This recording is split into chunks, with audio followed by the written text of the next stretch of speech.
Hey everybody, welcome to WWO Off Script Podcast. I am Joseph Skulldron Knight. Everybody calls me Skully, so we'll go with that.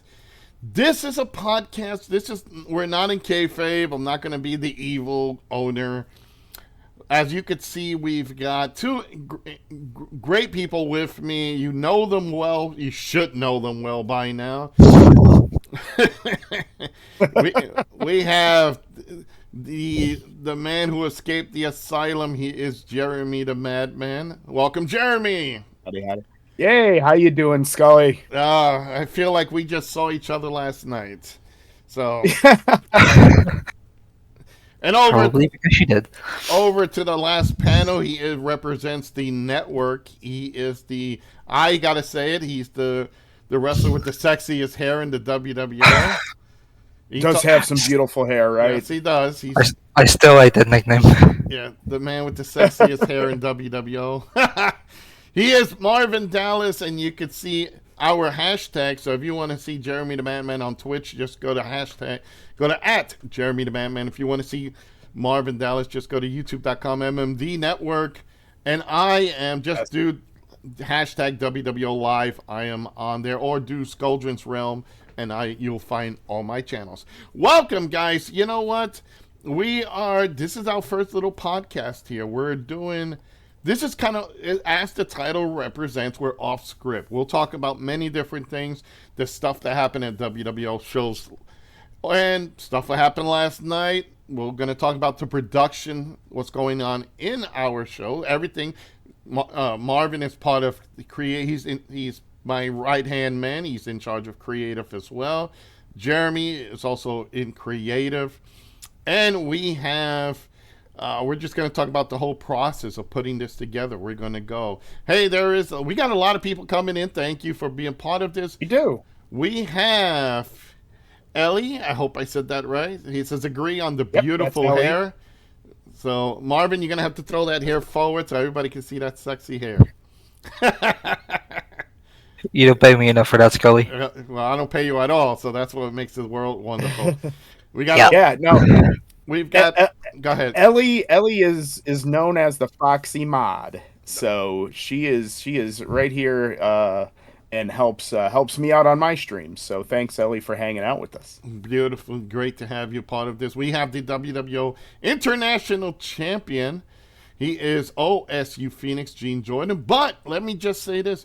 The background that you guys see with the WWO and the lights and everything, that is all Gene Jordan, OSU Phoenix. So big thank you for that. He's made a lot of our graphics and a lot of our stuff for Twitch and just helped with a lot of putting things together. So there you go. Thank you very much. We're going to talk about Gene Jordan. We're going to talk about everything that's going down in WWO. First of all, let's go. We also got Spice Daddy 90. Welcome to the show. Oh, welcome in, Spice. Yep, and there is Alicia Warrior Queen, Empress Alicia, who's on our roster. Welcome. So here we are. You know what, guys? First of all, great show last night. We had a couple of technical difficulties in the beginning, but we've learned our lesson, we hope. So. Yeah, we have. I think let's be honest, gentlemen. We wear a bunch of different hats, no pun intended. But we're still learning on trying to how to make this thing the most amazing product in the world, and it seems like we learn something new every show. Yes, don't leave Skully in charge of Acme. It's a Looney Tunes production. Guys, Marvin, being part of creative, you help put these matches together along with me. Let's go into your head for a moment. When your experience, first of all, were you a diehard wrestling fan? That answer probably changes depending on who you ask.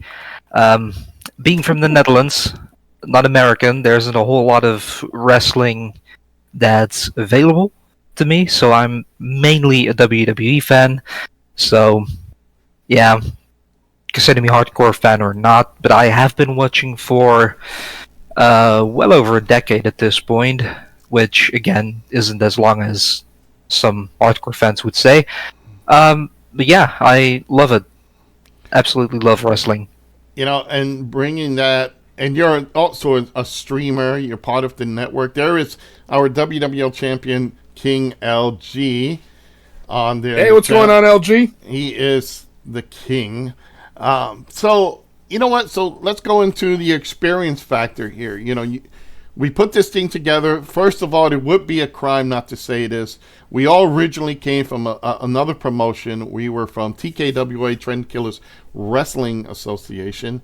It was a great time. I'm not going to go into anything further. It was a fun time for all of us. But it was.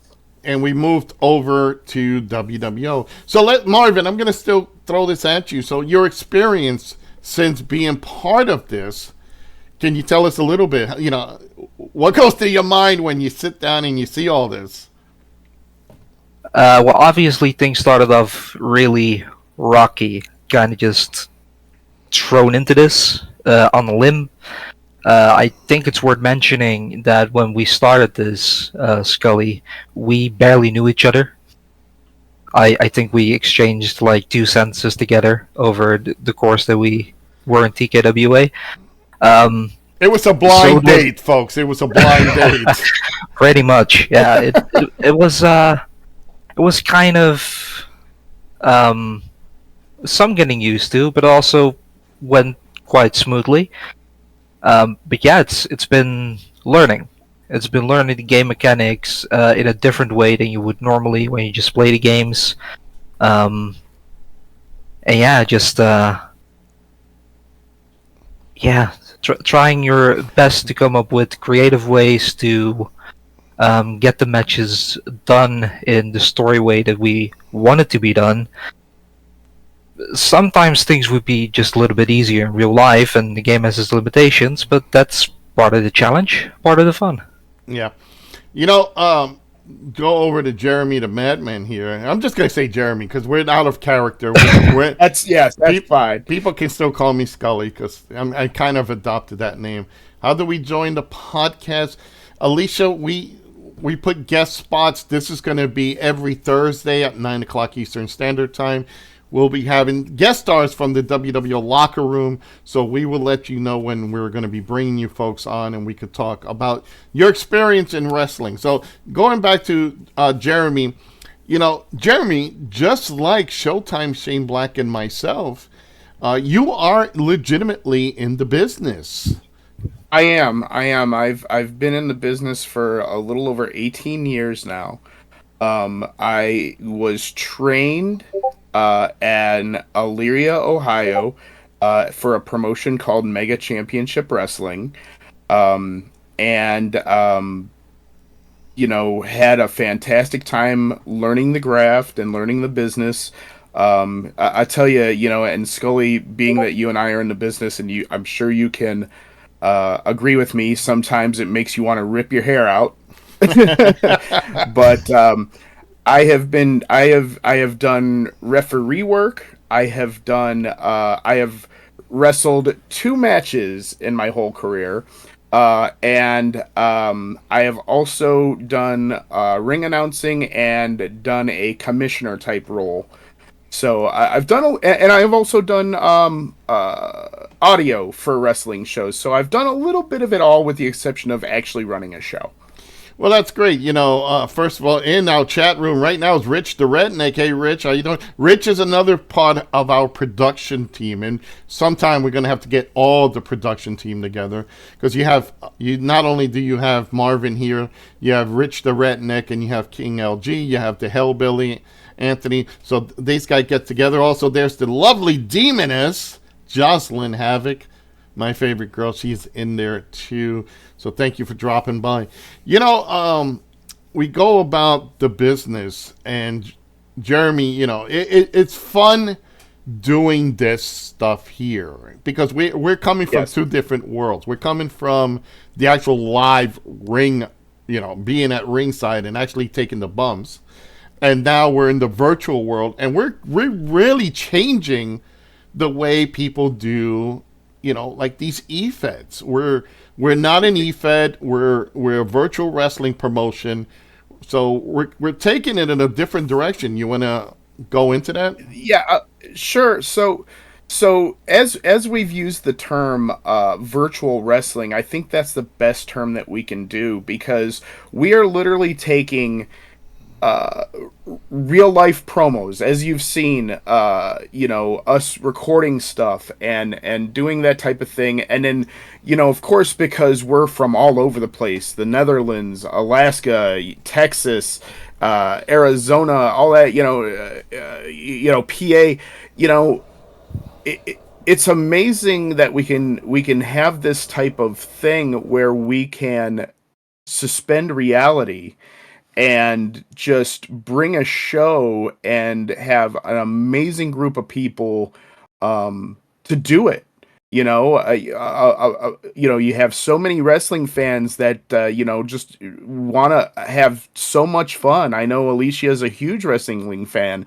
She also runs her own promotion and stuff like that on the video game there, and it's amazing. You get a little bit of a taste of what it's like to actually run a real show in the indie scene.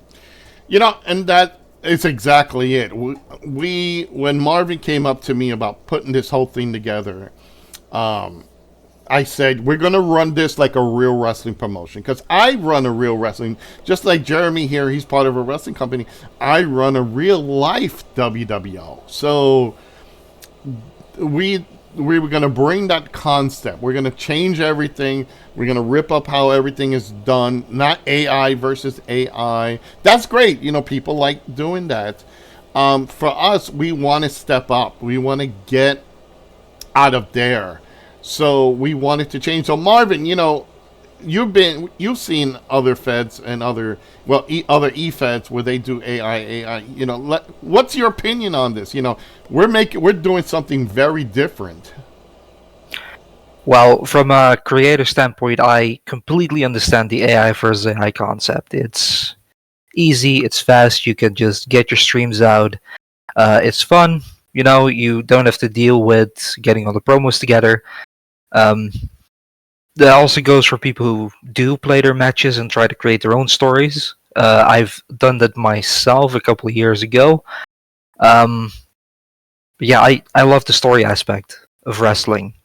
And when I try to do my own show, and I use the WWE characters themselves, I created my own WWE universe. It just never really portrayed what I wanted it to portray, because it can't. The game has its limitations, and especially when it comes to storytelling, you are going to run into those, limitations. That's what I love about doing this. It's with the promos, you can tell your stories, and I mean, over the last couple of months, starting, like we mentioned back in TKWA, all the way up until now, if we look at Jeremy and Phoenix, the way they've been telling their stories, that's not something you can do with any AI versus AI setting, or if you just play the games or whatever. So that's really what we should aim for, and what we are aiming for. And I think that just really makes us stand out. It's a lot of work. Yeah. Yes. For everyone doing the promos, it's a lot of work. It's also a lot of work getting the matches together, because you often, like I said, need to learn mechanics from the game that you normally wouldn't use. And most of the time, the game doesn't want to work for you in the aspect you need it to. Yeah, 100%.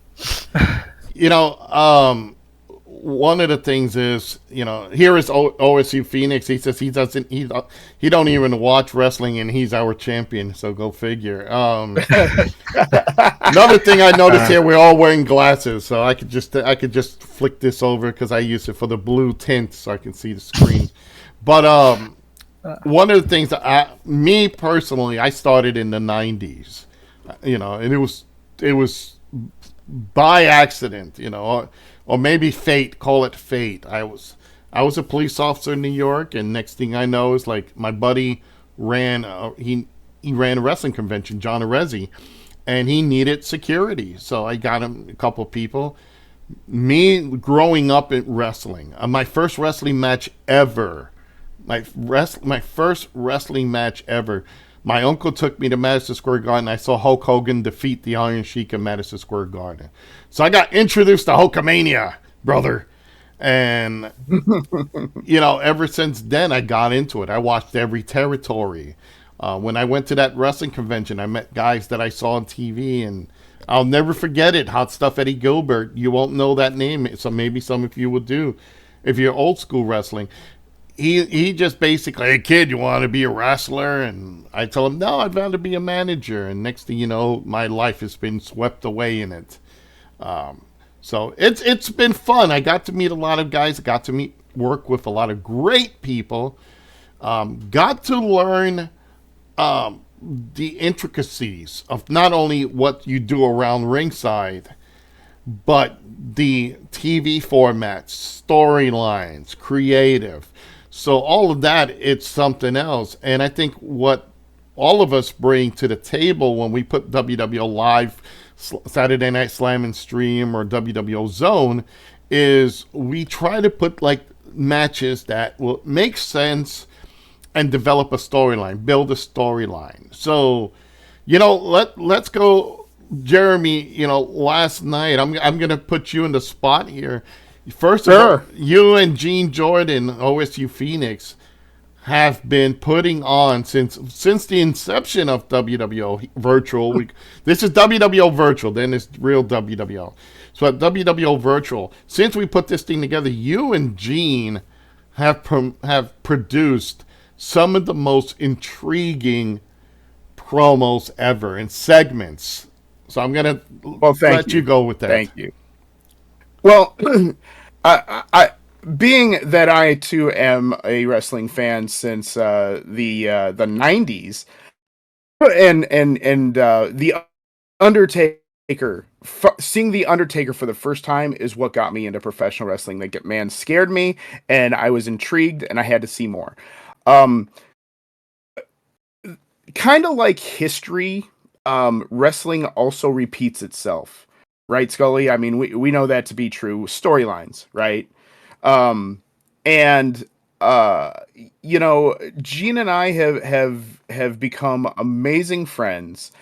And when you presented this to me and said we're gonna be storyline driven, I said I have the perfect idea for a storyline.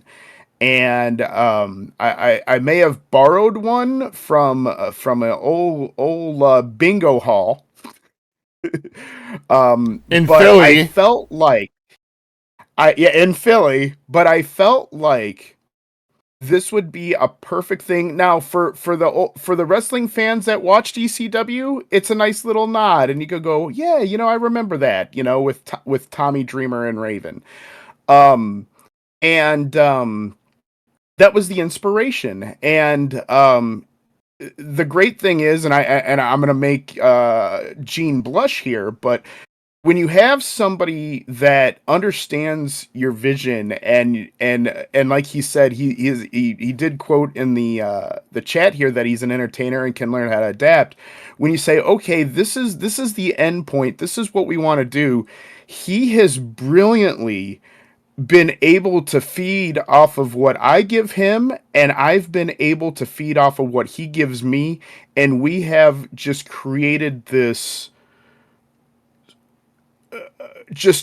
I don't know what to even call it anymore. It's an amazing story. People are captivated, and I'm so glad that that's a thing, because we always talk about putting butts in seats, and I'm just glad that everybody has been just saying, what is going on? Like, this has literally gotten so crazy.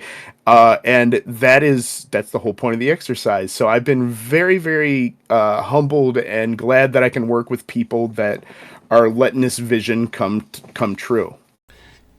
And that's a great point there, because some of the stuff that we do, not only with the video game aspect, Marvin has gotten almost to a perfection with that. He knows what he wants to do. Sometimes the game doesn't want to do a certain thing. But the other thing, Marvin, what we do is all the green screen work with talent, being almost putting them in the same, same scene and building that up. You want fight we had that pre-show fight that was green screened. Pow zap boom. Yeah. Yeah. By the way, that was a great touch. I'm just saying. Go ahead, Marvin. What did you want to ask? Well, we basically, when we do all the green screen work, you do the video game aspect of it. Then we have the other production team. And that's another thing, too. Let me just go off on a little bit here. The production team, we have a production team. We got King LG, who does WWO Zone. We have Rich the Redneck that works on both. We have Anthony the Hellbelly, who also does, he works on all the aspects as well, characters for all three. Because right now we do have 3 shows. We have Saturday Night Slam and Stream, which is our version of our Saturday night's main event. WWO Live, which is, you could say, our house shows, which is our live shows. And then we have Zone, which is our, you could say, jobber shows. But besides the video game aspect, Marvin, we have put this together, this thing of getting everybody on green screen and kind of acting out. So my question is, how does it feel to be, I know you've done streams, but now you're almost in acting. You're in acting school now, and you got to work with other people in the green screen to try to make it work. It's definitely something fresh. Like, even when I was streaming, this would usually just be my background. Like, I'd just sit in the living room and played games, even when I was just streaming for myself. Never really used green screen, so that has been pretty much a whole new aspect. Something I wanted to get used to, and now I had to. But yeah, it's just a fun little way of breaking that extra little wall, getting yourself involved in the shows. One of the things that I wanted to push forward, and I hope more people are going to adapt to this, is, color promo standing in the ring. It happens so often in wrestling. Just someone comes out, they're in the ring with a mic, addressing the audience. Try and do that. That's something you can do with green screen in this virtual world. I'd love to see more of that. Like Jeremy said, the brawl backstage. We had big brawls in the game, but we started off with a green screen bid. We had Shane Black addressing LG. There was also green screen standing in the ring. We had the impromptu title match between Duke and LG. That was thanks to green screen. It's such an important tool to make that leap from real life to virtual and get this all together. And one of the other things too is, Jeremy, being that you're in the business and you have to be, there's a live crowd, but then you have to do there is the, on camera factor where you're constantly on camera and you get into it. I know a lot of the folks that we have never who's never done that. They do game streams, they do all that, but now we're having them do basically acting. We're putting them in a situation where, like Marvin just said, we had Shane Black appear in the game stage of, the stage of the video game, and he walked down and it switched to the video game, and then it switches back to him being in the ring with the ropes in front of him and all that. When you see that, Jeremy, again, it's so different for them because we're now helping them grow in this factor. Right. What do you think? What's your opinion on all that? You're bringing that real life experience to here. Yeah. So it's definitely a challenge, right? Like, the cool thing about it though is, we kind of got a taste of all this because of COVID, right? So you look at like what WWE did, and with having the Thunderdome kind of thing, and where they had people watching but they weren't there. It's definitely a horse of a different color. But the cool thing is when you're in professional wrestling, one of the things that they teach you is to adapt. You could have a game plan of what you want to do in the you talk it out with the guys. All right, we're gonna go in there and go boom boom boom, do the deal and whatever. Well, sometimes the crowd don't even react to that. Well, shit, what do we got to do now?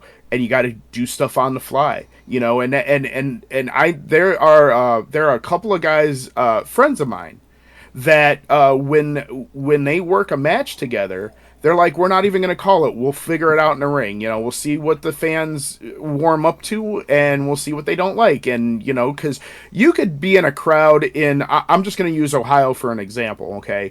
You can be in a Youngstown crowd, and they like the brawling, right? Boom, just back, forth, punches, forearms, kicks, whatever. They love that shit, right? You do that in, like, say, Mansfield, and they're just sitting on their hands, and it's a Japanese crowd, but all of a sudden somebody flips off the top rope, and they're going batshit crazy, right? So you learn to adapt, and that's the big thing about this. And the other thing too is it gives me more experience, and that is the biggest thing I take away from what I do here, is that it builds my confidence in my promo work, and it just gives me more experience to be a better person in the business when I'm doing it for Real Action Pro Wrestling. All right. We're going to take some questions now. So, folks, if you have a question, you want to throw it out there. Queen Alicia says, and I think, Jeremy, this would be great. We can both take turns answering this. But the question is, when do wrestlers know when it's time to either turn face or heel to make a show interesting? Well, I'm going to throw this one in, and then I'm going to pass it to Jeremy over here, it's not really up to the wrestlers. They can put their input in and says, hey, I think it's time for me to change and go heel. Most of the time, it's creative, it's the promoter, it's the booker who decides, you know what, this guy's becoming stale. We need to do something with this. So most of the time, 99%, at least in my opinion, it is the promoter, the creative, and the booker who actually decides, I think it's time to change this guy one way or the other, or girl one way or the other. Jeremy, I don't know if you would agree with that. I do. I also want to say too. I'm gonna say 90 and 5%, 90 and then 5%, because I feel like it's 90% of the booking, but sometimes there's 5% where that heel starts to get cheered in a crowd, and then the booker says, oh, okay. So, I mean, is it a booking decision? Sure, but that crowd is the one that starts turning them face because they like what they did or something, and you see that quite a bit. The crowd is the one that kind of pushes them over to say, okay, let's make them a face. Okay. Marvin, you know what? We saw that last night. We went through the roster with the show. We did everything. And all of a sudden, here is Fox Bandana and Skinny P. And the insanity that they did of a promo, we started seeing grits for Skinny. So, Yeah. What do you think? That's a way for fans to kind of almost dictate, like, hey, we like these guys. Yeah, well, I think I remember telling you when we started putting this tournament together. I said, Fox Bandana, Skinny P, before we even knew they were going to be called Made Red Class, I said they're going to be destined to be faces. They're going to be good guys. In the sea of having bad guys, they're definitely going to be good guys. And, last night they showed, they clicked. Yeah. They absolutely clicked with the audience.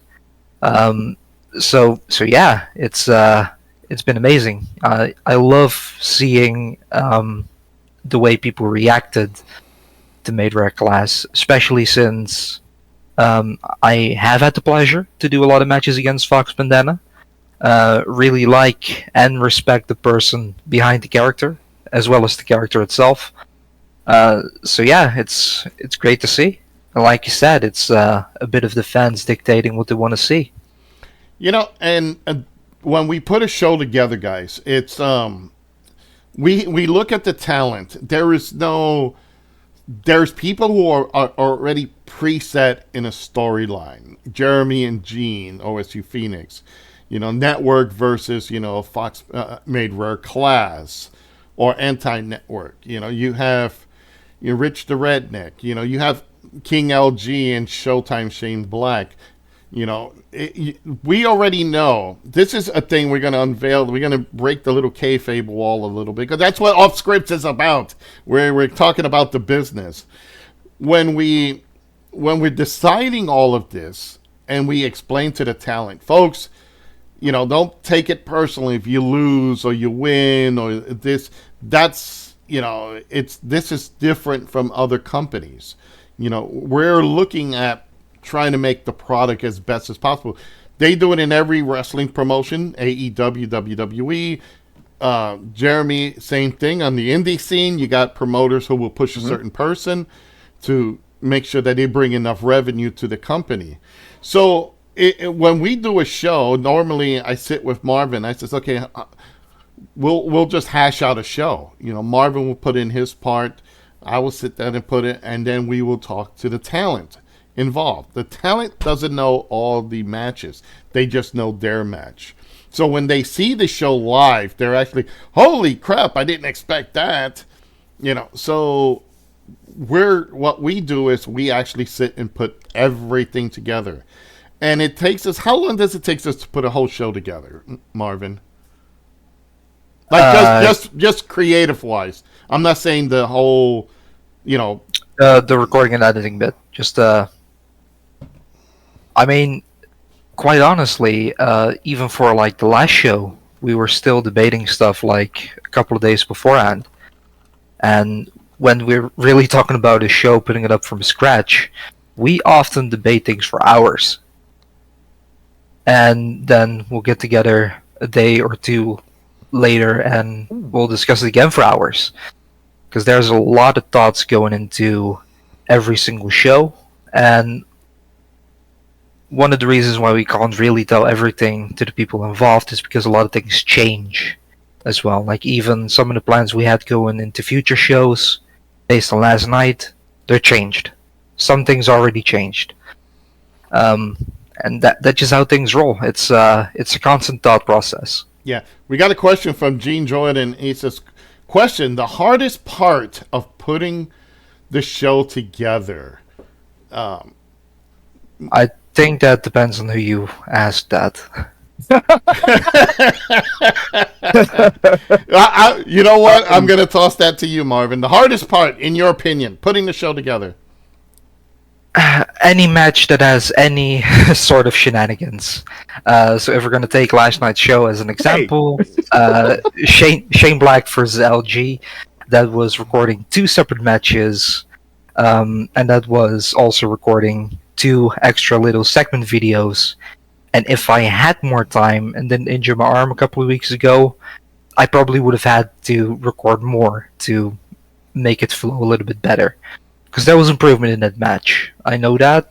But yeah, just that match, recording everything takes a lot of time. Then making sure you have the right bits and piece them together also takes quite a bit of time. So yeah, that. For me, it's that. Yeah. Before I toss it to you, Jeremy, Rich actually said the hardest part is getting everyone on the same page and available at the right time. Jeremy, we always give everybody promo deadline. So, for you folks that don't understand that concept, is we tell each individual, hey, you're on the show. This is what's going to happen. We need you to hit me with a great promo. That's why you see promos before the matches. It kind of almost tells the story of what's going to happen. So, Jeremy, I think that is one of the hardest parts too, right? It really is. I'm gonna pull the curtain, so to speak, and tell you what my week is, just for everybody alike, and for even just regular casual fans here, on WWO. Monday and Wednesday, I do a radio show. Okay, from 8 to 10. So my Monday and Wednesdays are kind of dedicated toward that. Tuesdays, I have some things that I need help with, so I have somebody come over and help me. So that ties up that Tuesday night. Thursday, Friday, and Sunday, I'm streaming. I also work part time, which sometimes almost turns into full time, just in case if they happen to need me to work an extra shift or two. Sometimes that happens, sometimes it don't. So everybody's super busy. I always laugh because I talk to Rupert or Bob, and I go, I don't know how I pull this stuff off. I literally do not understand how literally of a madman, no pun intended, that I am, that I'm actually able to come in, get some promo work done, and get some stuff in a timely fashion, because like there's not enough hours in the day. There really isn't. I know Marvin, you'll have the same sentiment, and Skully, I know you'll say the same thing. It's literally crazy how we're able to pull this off with having legitimate lives that we do a whole bunch of other stuff. Right.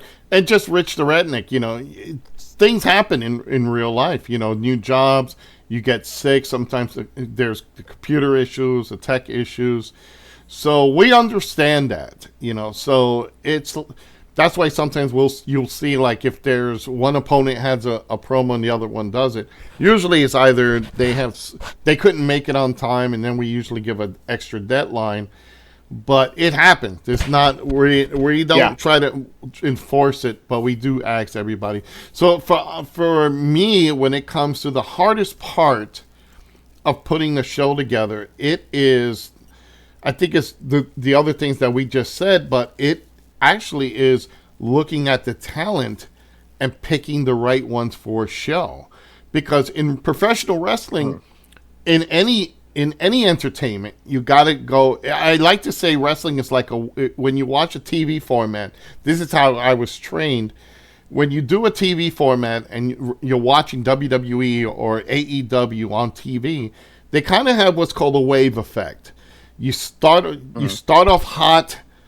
You start off hot with a hot match. It goes down a bit to slow everything down. You come back up. There's another hot match, and it goes up and down, because you don't want the audience going, "Oh my God!" every 5 minutes. You'll kill everyone. So you got to have that up and down. So you'll see sometimes where matches are switched around, and like we had the North American title match, because we started off hot. Yeah, we started off hot. And originally, that match was going to be what, Marvin? Number 5 or something like that? Number 3, I think. 3 or 4. Yeah, and we moved it around, and that's another thing, too. Last moments, we come up, and we're like, you know what? Okay, we're going to move it to up here. Because other situations in the card, we have the backstage brawls. We had to position all of those brawls to make sense, and you can't do it if you have 3 or 4 brawls going on. You can't put it close to the end because you don't have that much time. So we kind of look at these shows when we put them together as a TV show product. So we don't want to be there for like 3 or 4 hours. We don't want to do this. Dutch getting more tables. Yep. Dutch gets wood, folks. But speaking of training, Don't overthink that. Yeah, speaking of train, Alicia says, speaking of train in pro wrestling, who trained you guys to be wrestlers today? Well, Marvin, I think we're training Marvin right now. We're training Marvin. We're training Marvin. I'll say this: out of Elyria, Ohio, I was mostly trained by 2 different guys. Killer Chris Cole, who is a local guy here in Ohio. He has been over to Japan. He is also known as Team Ribera. He's got the jacket, and there's a story for that. Maybe if we have some time later, I'll tell you that story about how you get a jacket from Ribera's Steakhouse. But I was also trained by a gentleman who goes by the name of Brandon X. Rode with him all over the state of Ohio, also a little bit of Michigan, a little bit of PA, and a little bit of West Virginia. So I definitely, when I say who trains me, definitely Charles or Brandon X and Cole are the two main guys that I attribute that. And I couldn't have two better guys to show me the ropes. When it comes to me, again, I said it in the beginning of the show, I got trained by a wrestler called Hot Stuff Eddie Gilbert. He was more of a wrestler from the old WCW, NWA territories. My other mentors who trained me as well is former ECW television champion Jason, the sexiest man alive. Jeremy would know that. Oh, yes. And I'm itching. Yeah, and Rock and Rebel.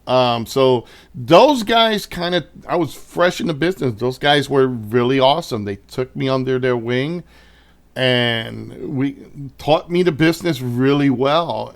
Eddie Gilbert was one who was, he not only was he a wrestler, but he was a booker and he was also creative. So I learned to do all those aspects. And, I was a kid from New York City, from Brooklyn, New York, and I'm hobnobbing with these wrestlers. So got to work with a lot of great people. So King LG says, I got a question. Where's the next WWO show live taking place? Well, you know what? Virginia Beach, Virginia. No. Jeremy, we're going to your hometown. Oh!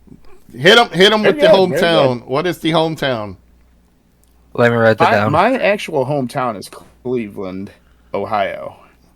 So there you go, LG. The next WWO live show will be in Cleveland, Ohio. So we got to find a way to make the Madman appear in Titantron or something like that. It's okay. Other questions? My debut kind of happened like that, actually. I'll tell if you don't mind, if I tell the story while we're getting a few more questions in. My debut happened in the city where I actually grew up in. We say that, here's another little inside thing. If you're in a suburb of, say, like Cleveland or whatnot, you say that you're from Cleveland. Like you hear.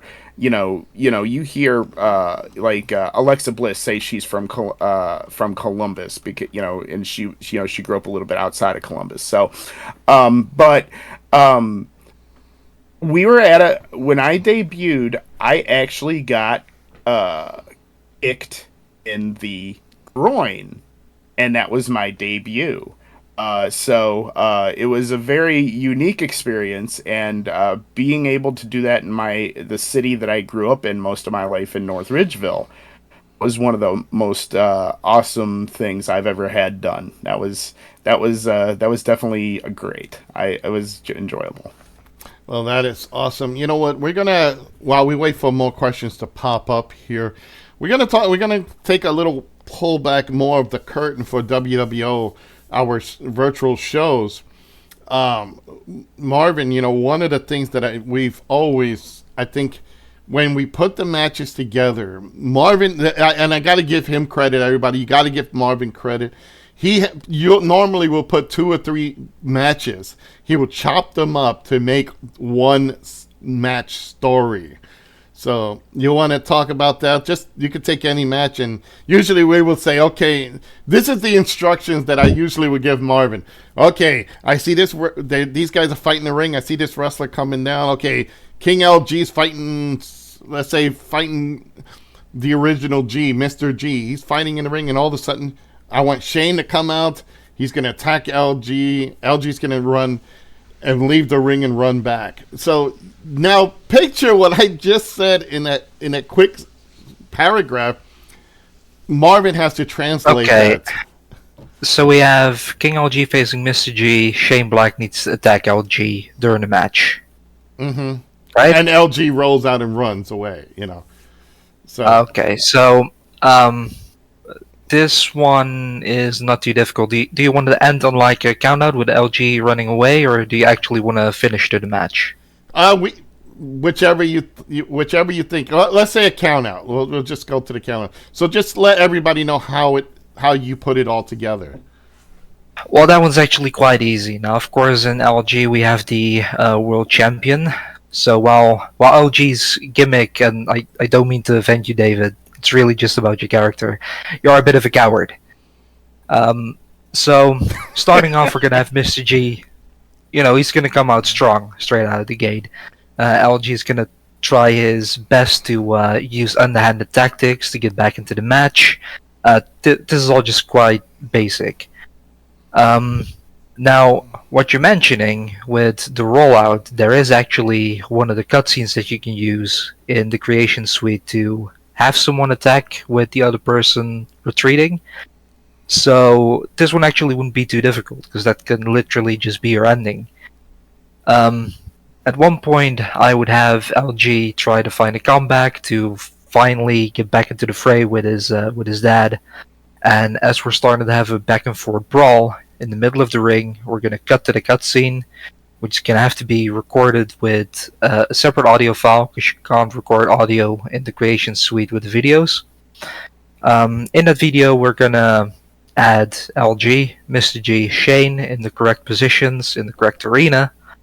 So Shane's going to come out, he's going to attack LG, or at least run him out. And LG is going to roll out on the commentator side of the ring, because that's how the cutscene works, run around and just leave up the ramp. That one's actually quite easy. You've given me more difficult tasks in the past. well, the thing, well, and believe me, he's making it sound easy. He has to play different videos. He has to do different parts of the matches. He has to. Sometimes what happens is you have to do the same match 3 times. Yeah, and sometimes you have to film. Now you film the one match, and then you have to film the what was it, the highlight or whatever it is, the I forgot what it was called, but you have to do that little action.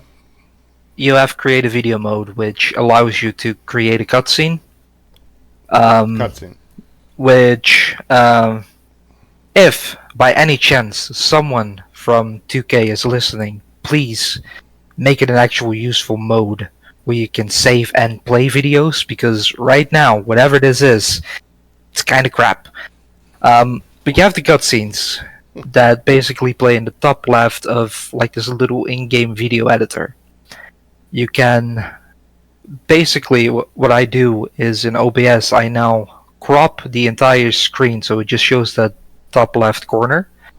I record that in the most inconvenient way possible, because there's no way you can save those videos. So yeah, just wait until that video loops again in that game editor, record it, trim all the bits I don't need, put some crowd noise underneath it, so it's not just a silent bit of video, and then I can use that in one of the matches. So yeah, please, if anyone can contact 2K, please make it so you can just normally save videos and play them back. Yeah, it's such a basic thing, and they still haven't figured it out. One of the things here, Rich the Redneck says, I need a match between Marvin and Dutch, but halfway through, Rich comes down, grabs Dutch by the neck, takes him up the ramp, and puts him through a table, and then throw him back into the ring to finish the match. So that's kind of what, like 2 different matches, and yeah, that would have to be 2 different matches. We're gonna have the normal match, which is gonna be Dutch versus me. Just gonna record that normally. Considering the position Dutch is in, I'd probably just win the match. And at one point, I need to find a way to have Dutch close to the ropes. Make sure my character is not close to the ropes, so I can angle the camera in game at the highlight reel so it just shows Dutch near the ropes, where Rich pulls him out of the ring, or if he's just thrown out of the ring in the middle of the match. Somehow I need to have it make sense that I'm not going to interfere, despite not liking Dutch and being in a feud with Rich. So we need to make that work. Once I cut to that bit, it's going to go to probably an Extreme Rules match, so I can record it properly. Make sure I have the table set up on the ramp. Since it's a new match, I would have to beat up Dutch's character so he actually is not resisting too much, so I can actually throw him through the table. Just brawl a bit on the outside, throw him up the ramp, which is gonna be, I think, about 4 directional throws from the start of the ramp to get him up on the stage. Then just do a move, 4 directional throws back into the ring, and cut back to the original match. So, yeah, that would be 2 matches with a lot of editing. Yeah, it's something because when we do these, and this is why we have a full production team, and it sounds crazy that we have a full production team for a virtual wrestling promotion, but that's how the real companies do it. You know, when you go, do you ever do 2-player matches with no one playing the second controller? Would that make it easier? That's a good question, Marvin. What Rich asked. He said, "Do you ever do 2 players?" No. Never happens. Probably should in some occasions. Yeah, it's just normally when I am recording the matches, I often just pick one night in the week where I just record everything, except for like the extra bits. Just one controller, making sure the AI is fighting back properly. So that's kind of just the vibe I'm constantly in. Yeah. Yeah, for certain things it definitely would be easier. But yeah, it's often just if I find myself having 10 minutes to record something extra, I'll just do that on a random evening after work. Use the Xbox DVR to get it to my laptop for editing. So it just kind of happens on the fly, really. And plus, sometimes I think when you do 2-player, the character just sometimes would just stay there. He won't really engage or anything. You basically end up having to keep hitting that character, and the character just stand there like just taking the hits without no interaction. Yeah, you do risk making the character just look entirely frozen, which Right. For some of the things, if you have like a real quick cut back and forth where it's like 1 or 2 special moves before you go back to the original match, that would be fine. But especially like you mentioned, you have Dutch near the ring. For Dutch to not interact at all throughout that entire bit, that would just look incredibly staged. Yeah. It's a bit difficult. Yeah, and we have Rich the Redneck, asking those questions, and he is, he also, Rich is part of our editing team, so he will do these matches, and answering my boss here. What are you talking about? You are the Real boss. life, people. Yeah. Real life. Yeah. Somebody's got to pay the bills, so yeah, he just asked me important question, so I had to answer him back. But those are the things. Like Rich the Redneck also takes the matches, because sometimes either King LG or Marvin will send Rich matches. Rich basically cleans it up and sometimes you see the little logo pop up over the pin counts or something, or the little action buttons that pop up. Or if it's a green screen, Rich has a way of cleaning up that green screen, because not everybody's green screen is the same.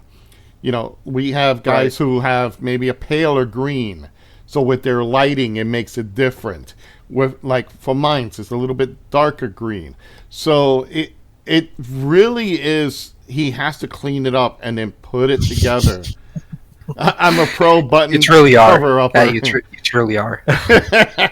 So, and that's what I got to say this, and that's why I'm glad that we have such a great team where we can literally, have everybody, when we're all on the ball, we're on the same, we could bust out shows. So it's not as hard. But now, and we only started with one show. We started out with Saturday Night Slam and Stream. And then we got WWO Live. And then everybody wanted another show just to kind of build up the more content on our channel here. So now we have WWO Zone. So it takes a lot. That's why sometimes we space these shows. Used to do it monthly. Now we're kind of every 2 weeks almost. We're a WWE pay-per-view. We do shows every so often. So, you have we got LG who does WWO Zone matches. You got Marvin who does the main big shows like Slam and Stream and Live. And then you have LG and Rich and everybody contributing to all three shows. So that's one of the greatest things.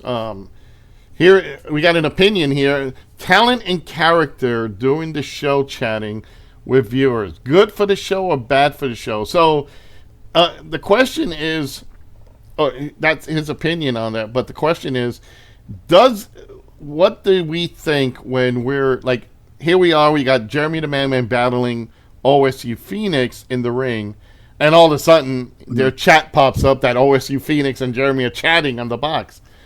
Right. No, my opinions on it, I personally look at it like it's a real wrestling show. Like, you're not going to stop to see John Cena going tap, tap, tap, tap, tap, doing social media to other people. You could be in the chat, obviously, but in my opinion, I wouldn't do that. But again, this is already set up. So I personally don't have a problem with it because you're engaging. Because we've seen it all the time where the talent is engaging with fans. They're engaging with each other. Right. So we're kind of continuing. What fans are seeing, honestly, is the finished product already put together. It's a very iffy thing. So in my opinion, it's really a balancing act. Should the talent be engaging while their match is going on? That's something the creative will have to sit down. Maybe I would say no, maybe after or before the matches, that would be fine. Yeah. So not during. Yeah, not during. So my opinion is that let's go down the line here. Jeremy, you're up. What do you think? Yeah. So I think having talent interact with fans is what makes anything, even any promotion, right? You want that interaction. I think that's great. But I think, like I said, I think really when it boils down to it, if you know that the match is coming up, Gene and I shouldn't be talking to each other during the match. Let that match happen. After it's done, let that match breathe. Although with what we did yesterday, that wasn't the case because we were, brawling. But let that match breathe a little bit. And then say okay and come back in, just to say hey, hey I got the win or this that and the other, and then you can engage with other matches. I see no problem with that.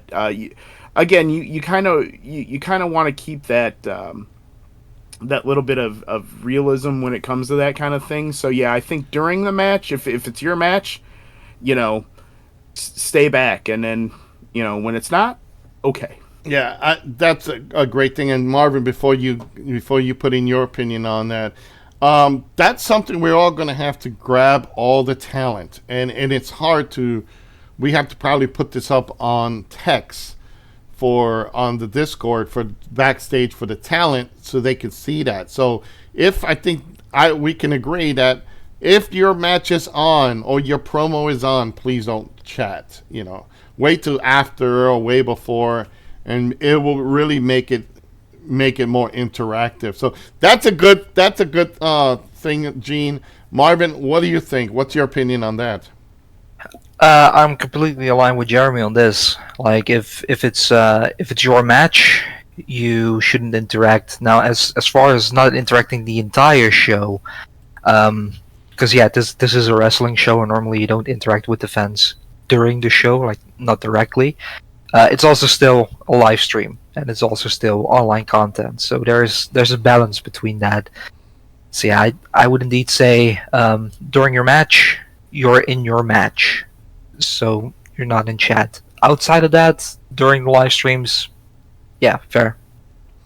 Help it. I will say help this. It drive the story Because just a little bit more. I will say this because OSU just brought this up. He said, as soon as my promo came up, I went dark. I stayed dark the entire rest of the show because I didn't want to shatter the fourth wall. There's the asterisk to that. Like, now, being that Jack McDaniel was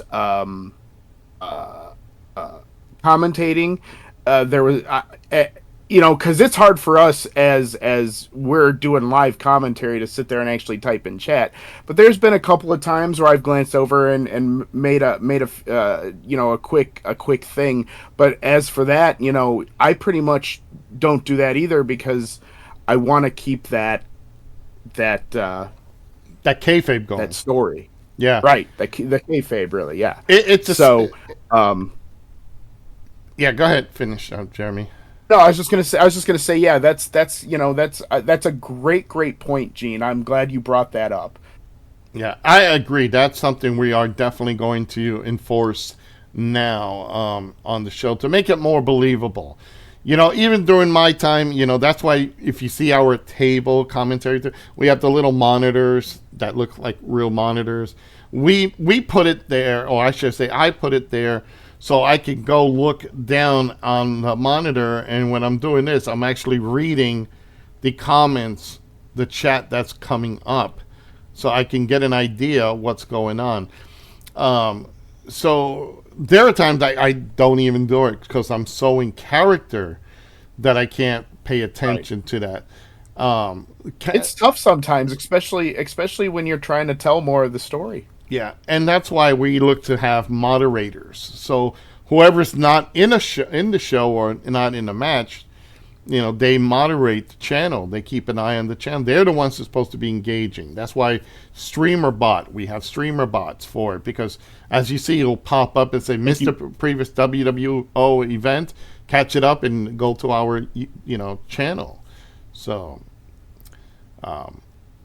You know what, guys? As the other thing that while we wait for more questions to pop up here, and even if you're the talent or a fan, please throw questions out there because we want to hear. This is off script because we're talking about everything when it comes to WWO. Now there is a real WWO. There is real champions. There's actually people that cross over. Like, as you see, Magic. Magic actually is a wrestler. He wrestles for several indies. He's worked for me since the late 90s. So we have a great history. Got Showtime Shane Black. He works for my company. We're bringing Riley Crow. So she is going to be working on the show. So you kind of see the interaction. You'll see at times the live matches with these folks in it. And then you'll see the virtual matches.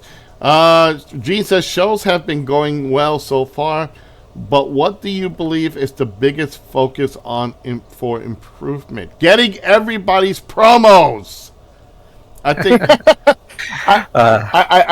I also think to elaborate on that, not only the promos, but although I know myself, I did way better at remembering when the microphone is hot, and just the goofy stuff. Like, I will take full blame for the technical glitch with getting me placed back in my commentary seat. That was totally my fault for not jumping off of my stream for a second because I wanted to raid into WWO. But I think just, I think what happens, but unfortunately, and Skully knows this because of real wrestling shows. What happens is we get excited, we want to get it going, and then that's when if we slow down just a second and make sure everything's ready to go, and just make sure everything's great. That's the other thing too. Slowing down and making sure we're ready to go. That's what we need to improve on. And that's just, I talked to Skully about that after the show. I said, damn it, I should have took a 5-minute break on my stream. Could have came back over to this computer, said, Skully, drop me in, and we'll be ready to go. Yeah. And I didn't, and that was on me. Well, So, and things, we'll make that better. Yeah, and those are the things that do happen. LG had a question. He says, "Will Jeremy make it a real life appearance at one of Skully's shows?" There's been talk. There's been discussions about bringing Jeremy over to my shows, and me making an appearance on his. So those are things that we already been in discussions about, and you will see the kind of exchange. That's why we want to make this thing interactive. Hell, I didn't know Jeremy lived that close to me. Shane is 3 hours away from me, so he's good. Oh, we have Chim Kicks, who is our current WWO Women's Champion. She won that title last night. So, but yeah, I mean, that was one of the things. Marvin, you know what? I'm going to toss that question also to you. What do you believe is the biggest focus for improvement in our show? I would say overall finesse. I think when it comes to the basics, we have everything down when it comes to the basics for storylines, the matches, the editing. That's solid. We got our foundations. Just making sure we eliminate technical difficulties. It's been, already getting better compared to the first WWO show we did. Just a little bit more sleeker editing. That's on me. Like if I would compare my editing to Rich, I would definitely say Rich edits a whole lot smoother than I do. So that's improvement. It's the details. Just a finer improvement to details to improve on the overall show. Like you did mention, the promos, getting promos in on time would definitely help too. And one thing I think that goes to the talent for the people who are looking to improve is find your place as a wrestler in the show. So see what you can do that makes you just a little bit more part of WWO than just a guy in front of a camera, so to speak. Right. One of the things too, when I know there was people asking about joining WWO virtual, one of the biggest things is knowing what you're going to bring to the organization. You can't come with an attitude that I can't lose. Oh, I lost again. Oh, I lost this. Because we booked this as a real show, and there's usually 6 months. And Marvin knows we started in December with the first Slam and Stream, and we wrote down literally all the way to May, and we consider that our first season. So you get to see where the shows take off. Why is this person battling this guy? Now you see the next level, then you see the next level, and then matches are then you see the matches put together, then you see the video packages with the green screen, everybody getting together. I think when we started, again, Jeremy, I'm going to use you as an example with Gene. When we started writing all these shows down, it's like, okay, you know what? Jeremy the Madman starting with Buster Guts. That's just to start off. And then it's like, okay, this is your introduction. Boom. Now we sit down with the talent. What do you want to do? What do you and your opponent? We got an idea, but what can you bring to the table? And again, the magnificent work between Gene and Jeremy, they've come up with intricate storyline, and we just put it together. So if we say, okay, you're fighting this month in a tag team match. Next month you're fighting a singles match. Next month you're fighting this match, this match, this match. Now you know what the story is going, and you can follow it. Every major company, WWE and AEW, does that same formula. You see where Roman Reigns is coming to. You know, he started out as a Shield, then he broke away, and then all this stuff, and now he's champion. That's we do the same thing because we want a little bit of not only continuity, we want it to flow and people to understand. So there are times, look at Shane. Shane's won and lost more. He's won matches, but he's lost more. You know, and he understands that eventually it'll be a big payoff maybe later on. Go ahead, Jeremy. Look at Jeremy the Madman's record. He's 2-2-1. You know, I mean, you would think that Jeremy the Madman, being such a dominant force, would be undefeated. You know, the first match he ever did against Gene Jordan, he lost, right? The Madman lost. It was because I wrapped a chair around his head, but still, you know, and that made sense. Sometimes things happen. Right, yeah, but it made sense psychology-wise. It made sense. That's a whole thing. There's a term we use in professional wrestling called "what's the psychology of it?" Why are things happening the way they are? And that's the beauty thing about talking with Marvin and Skully is because you know, they'll bring something to the table and say, "Hey, what do you think about this?" And I'll go, "Well, okay, this sounds great. Can we tweak this part?" And they're like, "Well, what do you have in mind?" So then I let them know, and they're like, "You know, that sounds like a good idea, but let's also tweak this a little bit." And I said, "Okay, that sounds amazing." And that's where we head off. So that's the most amazing thing about it, is that we're always in constant contact to say, what can we do to make everything make sense? And that's what it is. Just looking at the broader picture, saying, here's the payoff, how do we get to that? And that's what it's all about. You know, I'm going to use Chim Kicks as a perfect example. You know, when we started the whole company, we've only had a very few women. And as you know, Jocelyn Havoc is in my little group. Red Queen Phoenix is in the network. So we kind of saw where, okay, we're kind of picking on each other without fully engaging really into a long feud, because the network is already involved in several feuds, and they were involved in a tag team tournament. You know, Gene, it's in a war with Jeremy the Madman. So we kind of have to look and say, okay, we build up this story. We have network versus my group. They're fighting each other. Red Queen and Jocelyn, then Chim gets involved. Chim is kind of the outsider that has no fear. Now both women don't like her, so they're beating up on her. As you see from past shows, you could see where, okay, she's basically Bayley from WWE. You know, she's now hated by everyone, and everybody wants to kick her ass. You know, first chat, the legendary commissioner. Evening, y'all. Welcome to WWO Off Script Podcast. Thank you for joining us tonight. Make sure you hit that like button, follow everything here. So the concept is you can see where we take this story. And the culmination was, you know, who could win the belt? Why would it make sense for them winning the belt?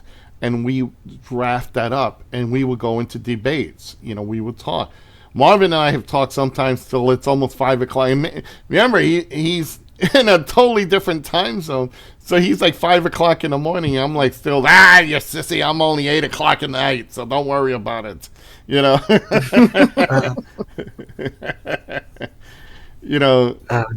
Yeah, my sleep patterns have been fucked so many times.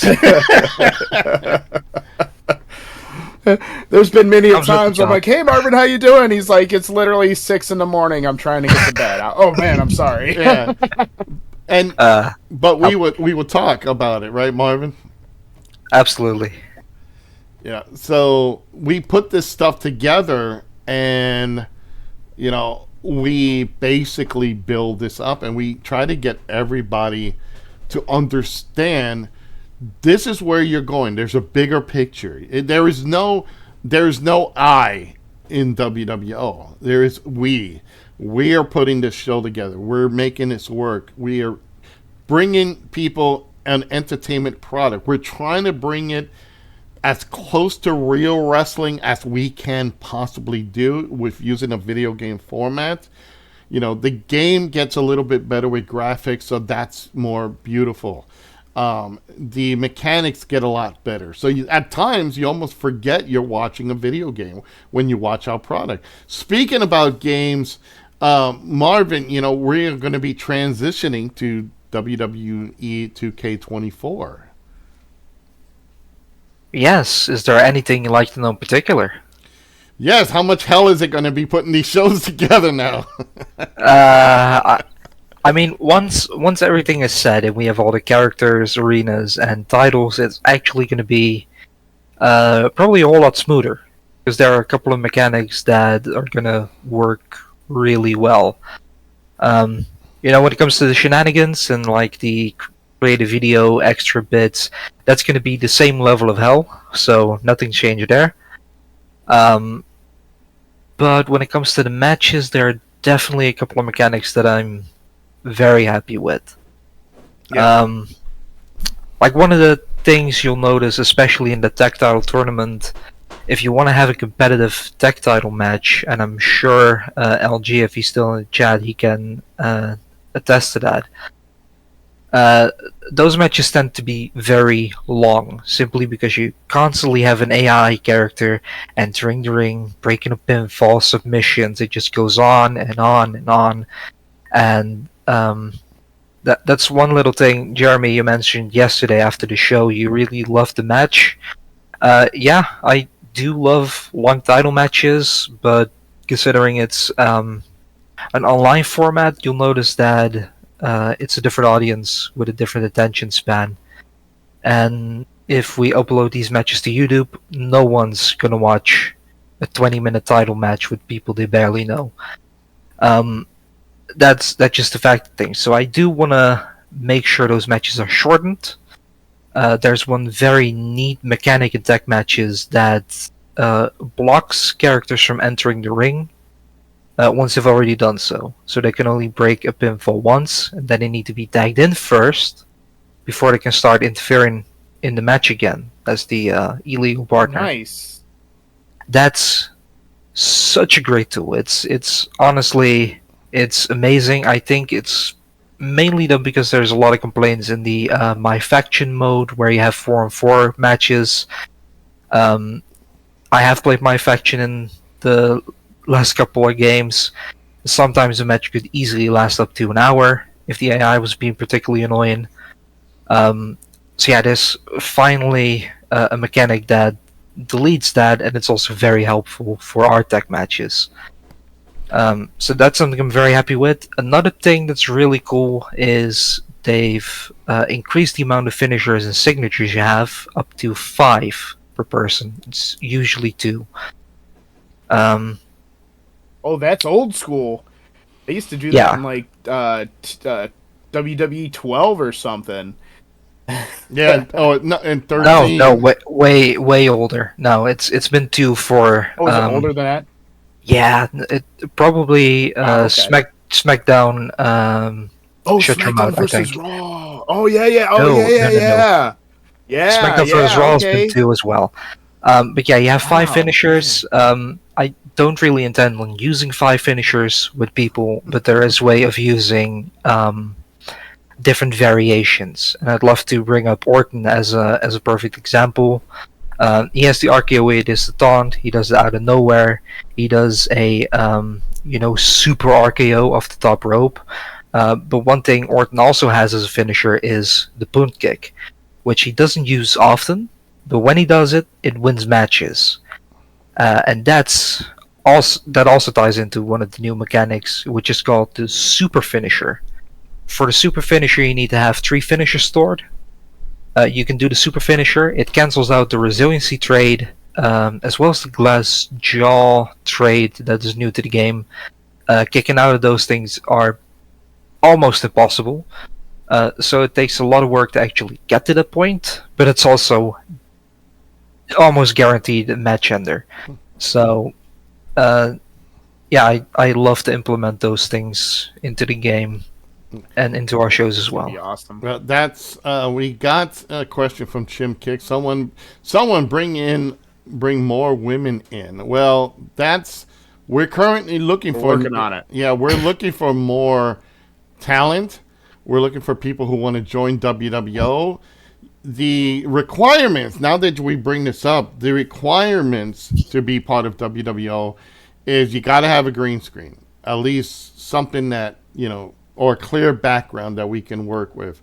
Or even if you don't have a green screen, and if your character, let's say, it's let's say, I don't know, like a street hood or something, and you got a background, like a graffiti background, something that you can use that will bring out your character.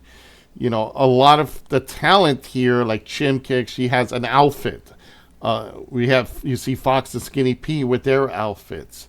You see Jocelyn Havoc paints her face, and she has an outfit. So a couple, the Hellbilly has an outfit. So while it's not required, but it helps build your character up if you have that unique look. I'm not saying be out Hulk Hogan and be doing double biceps, but if you got it, great. But definitely a green screen would help greatly, and you have to be on camera, because we can't push a character without with just saying, oh yeah, it's just use my character. Well, if you don't have a green screen and you're not appearing on camera, even just for promos, interviews, or segments, then your character's basically a jobber, because now we have nothing to build with you. So we always ask that if you want to join us, it's not like AI versus AI companies. You literally have to be ready to do promos, interviews. You're going to be part of something that's going to be bigger and growing. So that's one of the things we like to have in. And right now we do need more women talent. If you want to join up, definitely. We're always welcome. We're always looking for talent. You can always join our Discord, and you can ask or during one of our live shows, or send us a message. Go ahead, Jeremy. I think. Hang on a second. Let me see if I get Discord. This should work. Yes, go. It does. Yeah, thank you, Jeremy. Yeah, you can see now Discord. So if you want to join the Discord, you're welcome. We have a fan section where we do watch parties. So the folks when the show is running, everybody gets into the watch party. They talk and all that. We don't have gratuitous cursing. We don't like a lot of profanity on the show. So we do have rules when you join. So just be aware. But and I'd like to elaborate on that just real quick. I think that's one of the other things that I am glad that here at WWO that we do is we try to bring a certain amount of decorum to the Federation here. Cussing's going to happen. Passionate stuff, we get that, but we try to make it as family friendly as possible. To the fact of you're not hearing F-bombs and stuff like that. I think that's another thing that makes us great, is because we are catering to that type of folks. Yeah. What's also funny is since we're talking about adding a little bit of realism to the shows, we do have, or I should say I have, real WWO titles. So this is one of the tag titles. So, and these are actually used on real shows. I got two of them there. I've got the Heavy International Championship. Your tag belt reminds me of the same version of like the old NWA title. It's got that same shape. Yeah, actually, the design for this belt. Let me put this belt down. The design, when I designed the belts and I put it for for the what I wanted, because everybody does some ugly belts nowadays. Axe AEW or WWE WW belts, fucking dumb use. This belt was actually a design from the World Class Tag Team Championship, and Okay. it was also, as you're correct, the original NWA Championship that Ric Flair had. This was also a design they used for the NWA United States Championship back in the day. Magnum TA, Nikita Koloff had it. So even here's a little tidbit for you, Jeremy. I don't know if you knew this. The Nikolai Volkov and the Iron Sheik, when they won the belts from the U.S. Express, Barry Windham, Mike Rotundo, they had similar belts too. That's at WWF Tag Team Championships. So obviously those belts are there. Then when it comes to Gene's International Championship, what belt pretty much comes to mind is the Intercontinental Championship. So these belts are heavy. They're literally heavy. The plates are real. This is not toy belts. This is real heavy belts. So the championships, I like to give them that realism. So they're real belts. You can put them on. You drape them over your shoulder. You have that. Oh, God. And finally, this belt is my prize belt. I love this. This is the WWO World Heavyweight Championship. It's currently, well, you could say currently held by King LG.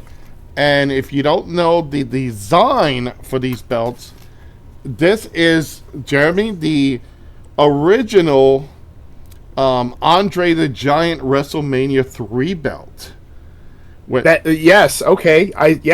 All right, I see that. I see that. Yeah, and the World Class Heavyweight Championship that Kerry Von Erich once won. So those are the belts. They're used for real shows, and to give it still that realism in WWE Virtual, we actually copied these belts, put them in the game. So when if you look at our past show from last night, WWO Slam and Stream, you see the network holding up the tag belts that are replicated from that.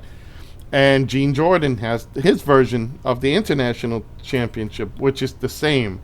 So is LG. He has the WWO World Heavyweight Championship. So, as for somebody who's held the Ring of Honor tag title, I can tell you that thing was like 10 pounds. Yep. And it's the plates. It is the plates. The thicker the plates, the heavier they are. And the harder they hit people with. So, if you're like I said, folks, if you're interested in being part of WWO Virtual, again, hit us up. Hit us up on Discord. It's we're always looking for talent, men and women. We're also looking for commentators and backstage interviewers. So if that's something that you want to try to do, we're going to be doing that. We're almost done with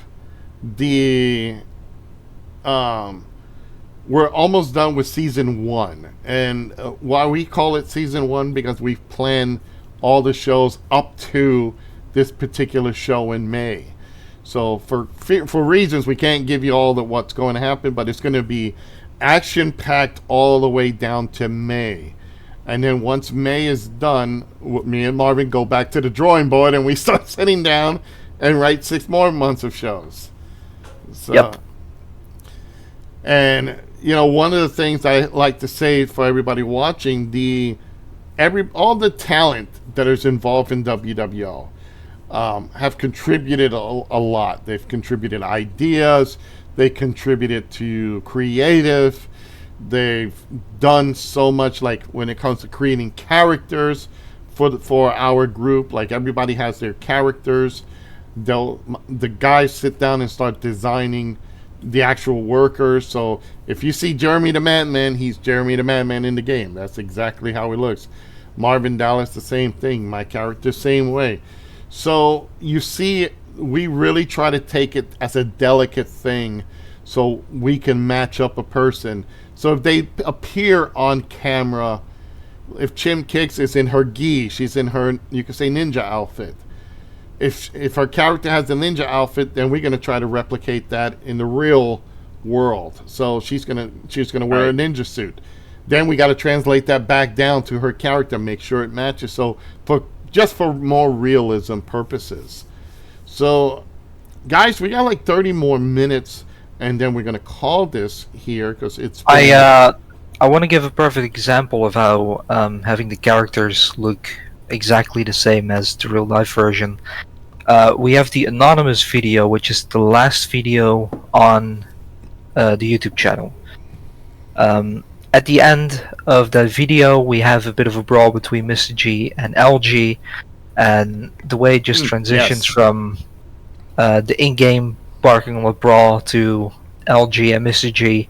It helps that the father and son can actually film this stuff together, but it just looks so smooth. It's one of my favorite. It really does. It's one of my favorite bits that we have on the channel. I'm going to tell you something. Rupert Von Deering watched that because I said, you got to see this. This is really good. And he even made a comment. He goes, son of a gun, that transition from the game to real life was perfect. Yep. And that just goes to show the attention to detail that we do here. Well, and there's the other instance too when Duke was the WWO World Champion, and he was in a tag team match with LG. Him and LG going against Mr. G and Shane Black. And at that last moment, we decided, all right, you know what? We're going to go into Plan G in character, which is LG turns against Duke. Duke lost the match, so we had to simulate, we had to tell LG, okay, LG, your character's in the ring. So we had to literally, okay, this is what we want you to do. This is how it's going to look. This is your motivation. Shoot it. And then he'll shoot it in green screen. We'll take it, and then we'll put him in the ring. We'll actually take the right angle. We actually rotate the arena so we can put LG in the right spot and then say, okay, ready, go. And then he'll go, what? We're going to go into Plan G. And he lunges forward. And we switch it at that moment to the game, and now you see LG leaning down, picking up, and finishing the match with him winning the belt. So those are things that we really ask a lot of the talents that sometimes we'll say, hey, Marvin, can you do, I know you just did your promo, but can you give me this? This is the reason why. And when Marvin produces that video, we have to put it in the right spot so people could see, holy crap, we're going from game to real life, from real life to game. That's what makes us a little bit unique. Well, would you say that's correct, Marvin? Yeah, absolutely. And I do want to add, like I mentioned, I'd love to see more people try and play with putting themselves into the game. If there's anything you need, like any sort of angle, like if you want to be on the stage, in the ring, or whatever, if you need a certain angle to put as your background from the arena, just shoot me a message and I'll get it to you. No issue at all. I'm happy to help because it's going to improve the show. Yep, and Jeremy, you've been involved in matches like that. Obviously, we've seen you and Gene doing that, and then we go from game to real life, and then back and forth. And here's the funny thing, guys. We just did. I hate to cut you off, Skully. We also did where it looked like Gene saw me in the crowd. Right, I was sitting there eating popcorn. Yeah, and his timing had to be perfect. So we had to tell Gene, look this certain way, turn this certain way, and play it off that like you're rubbing his eyes, and he's wondering what the hell, now. And there's Jeremy sitting there eating popcorn, and when he rubs his eyes and looks back, Jeremy is gone. So it's those little intricacies that I gotta applaud the talent that everybody who works for WWO here. It's producing so much. It's like making a movie, and you're giving everybody a script and hope that they do it to their best thing. So Phoenix, Jim Kick says the women need a locker room background. So that's an OSU Phoenix thing. He has to be the one that makes the background. Yeah, those backgrounds are not in game, Yeah. unfortunately. So we'd have to ask Phoenix nicely. Yeah. The other thing is, I'm gonna put this too, and then I can go jump to Jeremy. Everything you see, guys, everything that you've seen when it comes to our locker rooms, the Titantrons, hell, the background right here, all that Gene Jordan did it from scratch. He made the arenas, at least the graphics you see there, everything you've seen on graphic wise, the locker rooms and all that. OSU Phoenix does that. So if you really need something put up, I'm sure you can contact him. He does a service, so you can pay for the service, and this guy will design so much of amazing stuff. You wouldn't be disappointed, because we're not disappointed. Designs by OSU Phoenix. There you go. Go ahead, Jeremy. You were going to say something.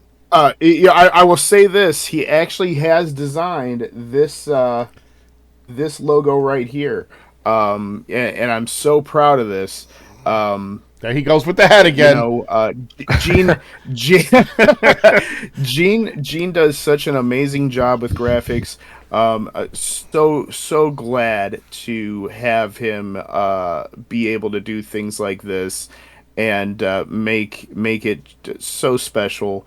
With pre-show with myself and Bob doing the pre-show, and we're in that background that we have with the TV in the back. I love that. I really do. I think that brings such an amazing aspect to everything, and we've made a V Network locker room, and then a Will You Be My Friend network locker room. It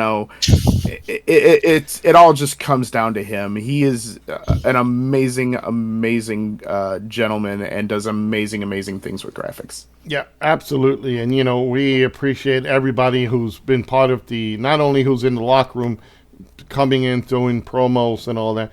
We've got a great, again, I can't emphasize enough that we've got such a great group of people. We got Marvin here, we've got LG, we have the Hellbilly, we have Rich the Redneck, we have OSU Phoenix. That's the production team. You think about that. That's a production team. They're literally putting TV shows, you could say, somewhat together. And when I needed a commentator, that was a very hard thing. It was I'm a bad guy in character, so I'm a color commentator.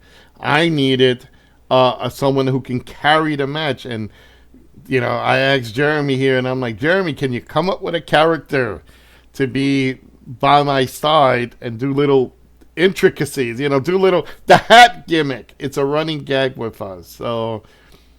I think. And that's how Jack McDaniel was born, man. I mean, I know everybody knows that I'm a man of many hats here, no pun intended. But it's just another. Don't bullshit that. Pun was definitely intended.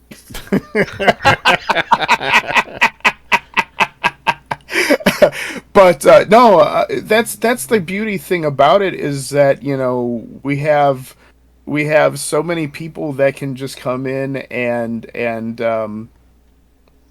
take on an extra role or something, and that is what makes this show.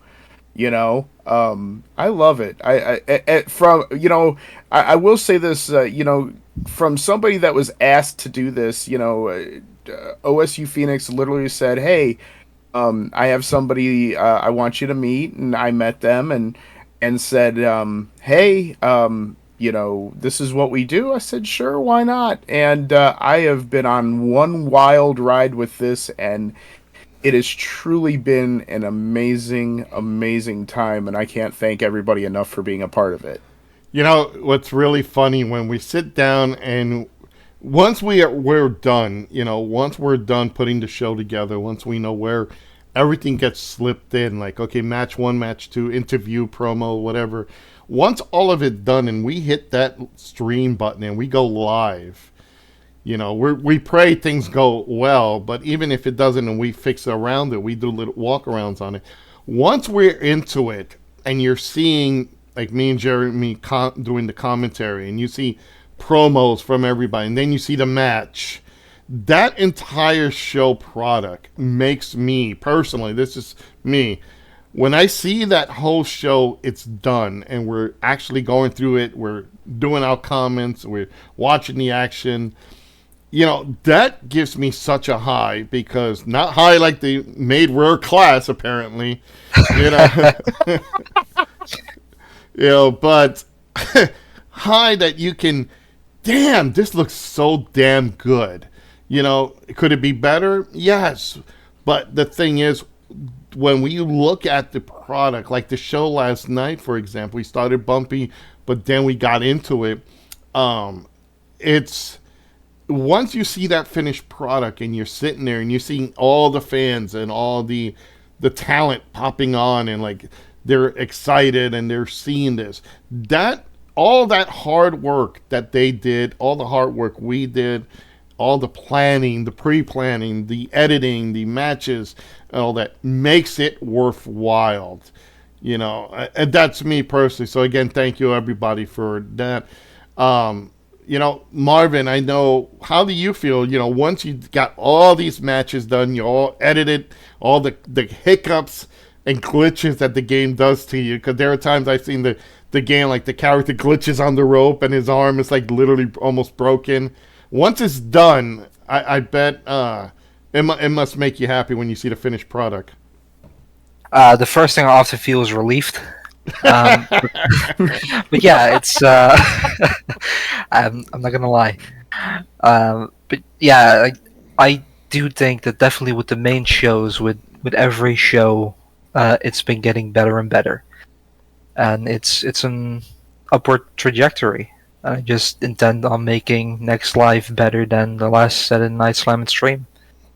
And by the way, they finally know how to say that. Next live. Yes, Saturday night slam and stream. Yeah, there you go. It's not slamming Saturday night or something like that. Yeah. So yeah, it's just keep improving. Just keep getting better at things. And make the show better, and it's good to see. It's good to see things just improving overall. Yeah, and you could see from, if you go to our YouTube channel, I have somebody can click that, and so everybody can go to the channel.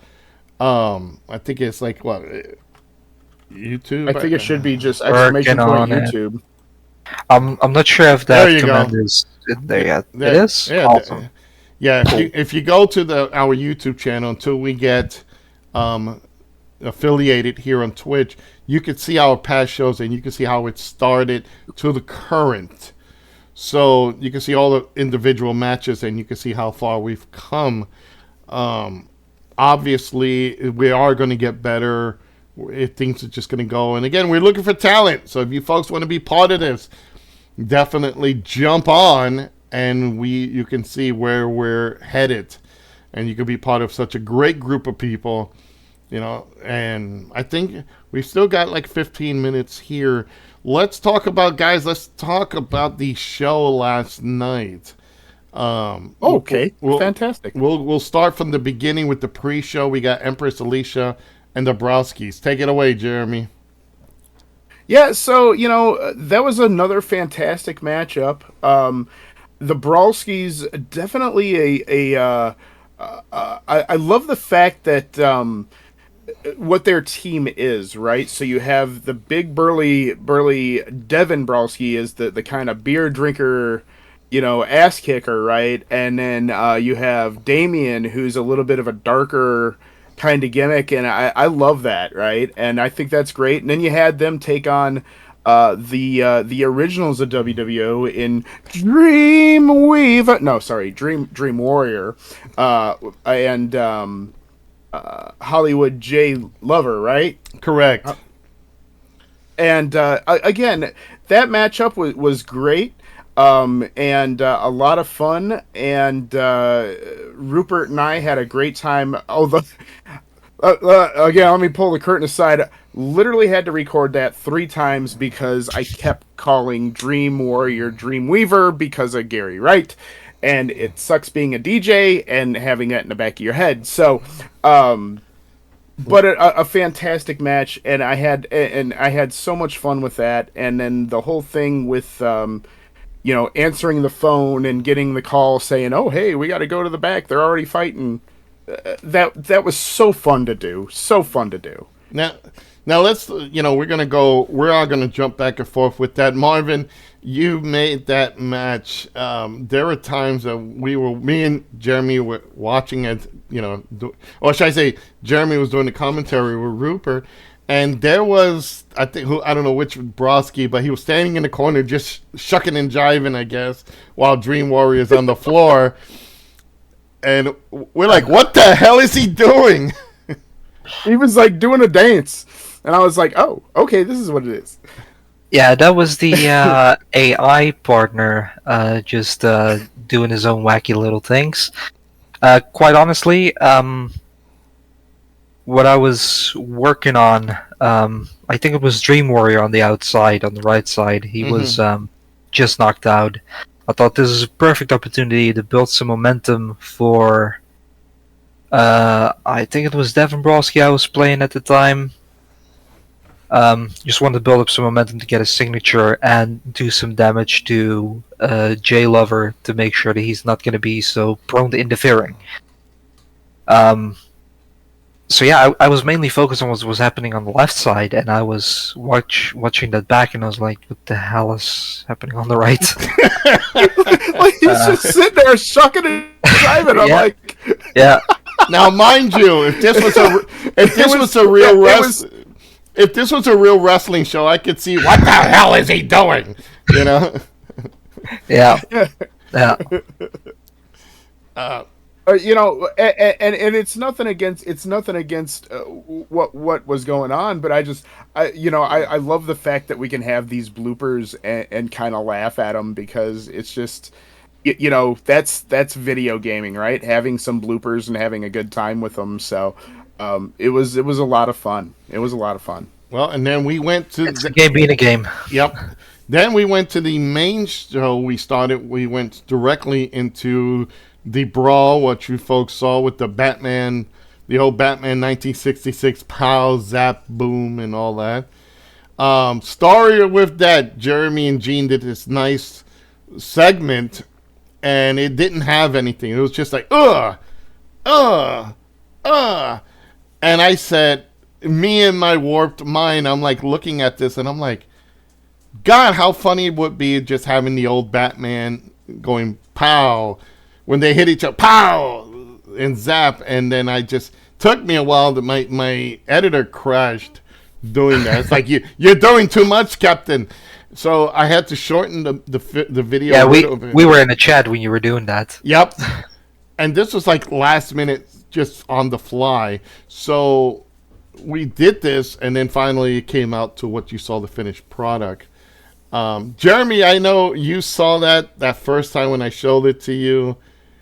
Yes, I was pleasantly surprised, and actually, I will say this: it actually helped, because there were a few parts, and that was only because of again time constraints and whatnot, that were a little bit of a lull. So I'm glad that you did that, because it made it a little more interesting and made it look more smoother than it did before. Yeah. All right, then we opened up the show with Mr. G defending the North American Championship. And that was a question I wanted to ask you, Marvin. When we watched the match, Mr. G didn't even have a belt, and they didn't even add the, now with whatever, the North American Championships. I was curious what happened.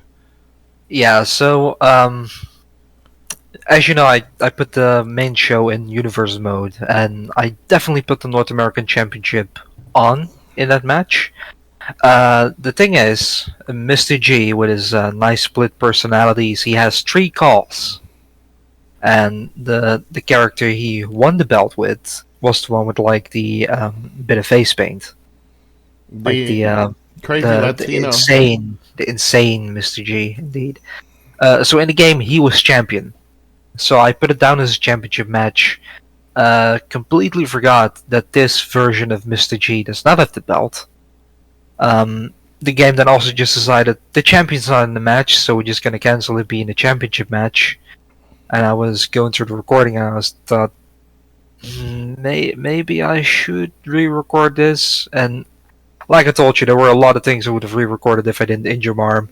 So that was one of them. All right. Well, and LG says that character's called the Loco G, the one with the face paint. So, Jeremy, again, here we got, we saw the Nightmare Hillbilly. That was the other version. And we got to see Gil Guerrero, because there is Gil Guerrero, Loco G, and then there's the Mr. G character. So, The OG. the OG. The original gangsta. The OG. Another fantastic match. That was a lot of fun. I think the whole story with Abomination being abducted for right now will really bring out Hellbilly, and I think that's gonna be a very, very fun. What's the word I'm looking for? I think that's going to start to be a fun rivalry. I really think that there is definitely more to that story with Gil Guerrero and the Hellbilly, and I'm looking all forward to it. All right. Next match after that was the actual WWO International Championship. OSU Phoenix, Gene Jordan, taking on our commentator here, Jeremy the Madman. It was, to say the least, Marvin, the most incredible no-selling match I've ever seen. Yeah. Jeremy's character is built as heavyweight, high overall, big resilience. So, just starting off with the offense is Gene. Jeremy's character just shrugs everything off, which plays right into the character. Overall, I really liked the match. It was aggressive from both sides from the get-go. I loved the punching, because you and I discussed that, right? I said the match, shouldn't be that long, and it should just be a lot of kicks, punches, and just brawls. There really shouldn't be any wrestling moves. There were a couple, and that was fine because, you got to have a couple wrestling moves in there, but I loved how you put that all together because I was like, this is everything we needed it to be. Yeah, with every match, I always try to place myself in the mind of the characters and be like, how would this person go into the match? And in case of Jeremy and Gene, it's not a wrestling match; it's a straight up brawl. So that's what it had to portray. All right. Well, then we would get the segments afterwards of Jeremy the Madman and Gene Jordan fighting in multiple locations. So that was interesting to see. And we're not going to go into the whole thing because there are several of those. But there were times I seen Gene use a bat on Jeremy. Jeremy would hit him with a chair. And it's like, God, these guys are not selling. This is not ECW now. where they can hit each other with 50 tables and 50 chairs and still kick out at 2. But Marvin, I will say this, but the ending of it, where I threw Gene off, and then I followed with a huge splash, but it cut right away. I thought that was brilliant, and I know it was because of the no selling issue, but I thought that was brilliant because that type of cinematography in wrestling has been used before, and I was like, especially with the story we're telling with that, loved it. Thought it was fantastic. Yeah, definitely. Marvin, you planned that all straight, and I know we were discussing a couple things that didn't make the cut. Yeah. So let's go. Let's talk real quick about that one. We still got a few minutes before we end the stream because we still got other matches. But overall, when you planned that whole thing, it must have been. Did you do like one straight match, or did you just do different locations? It was from recording.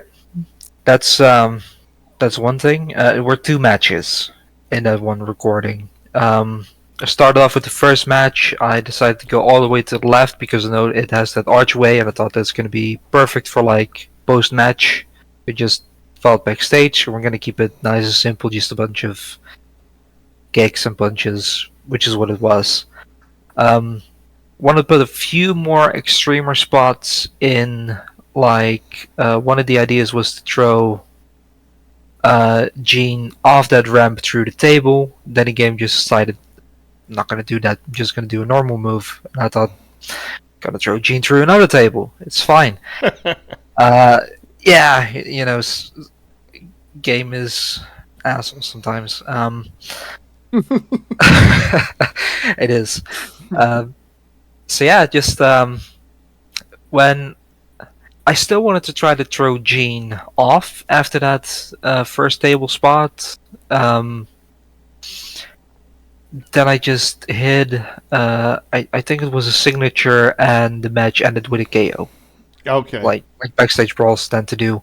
And I was like, okay, I'm just gonna scrap that table spot.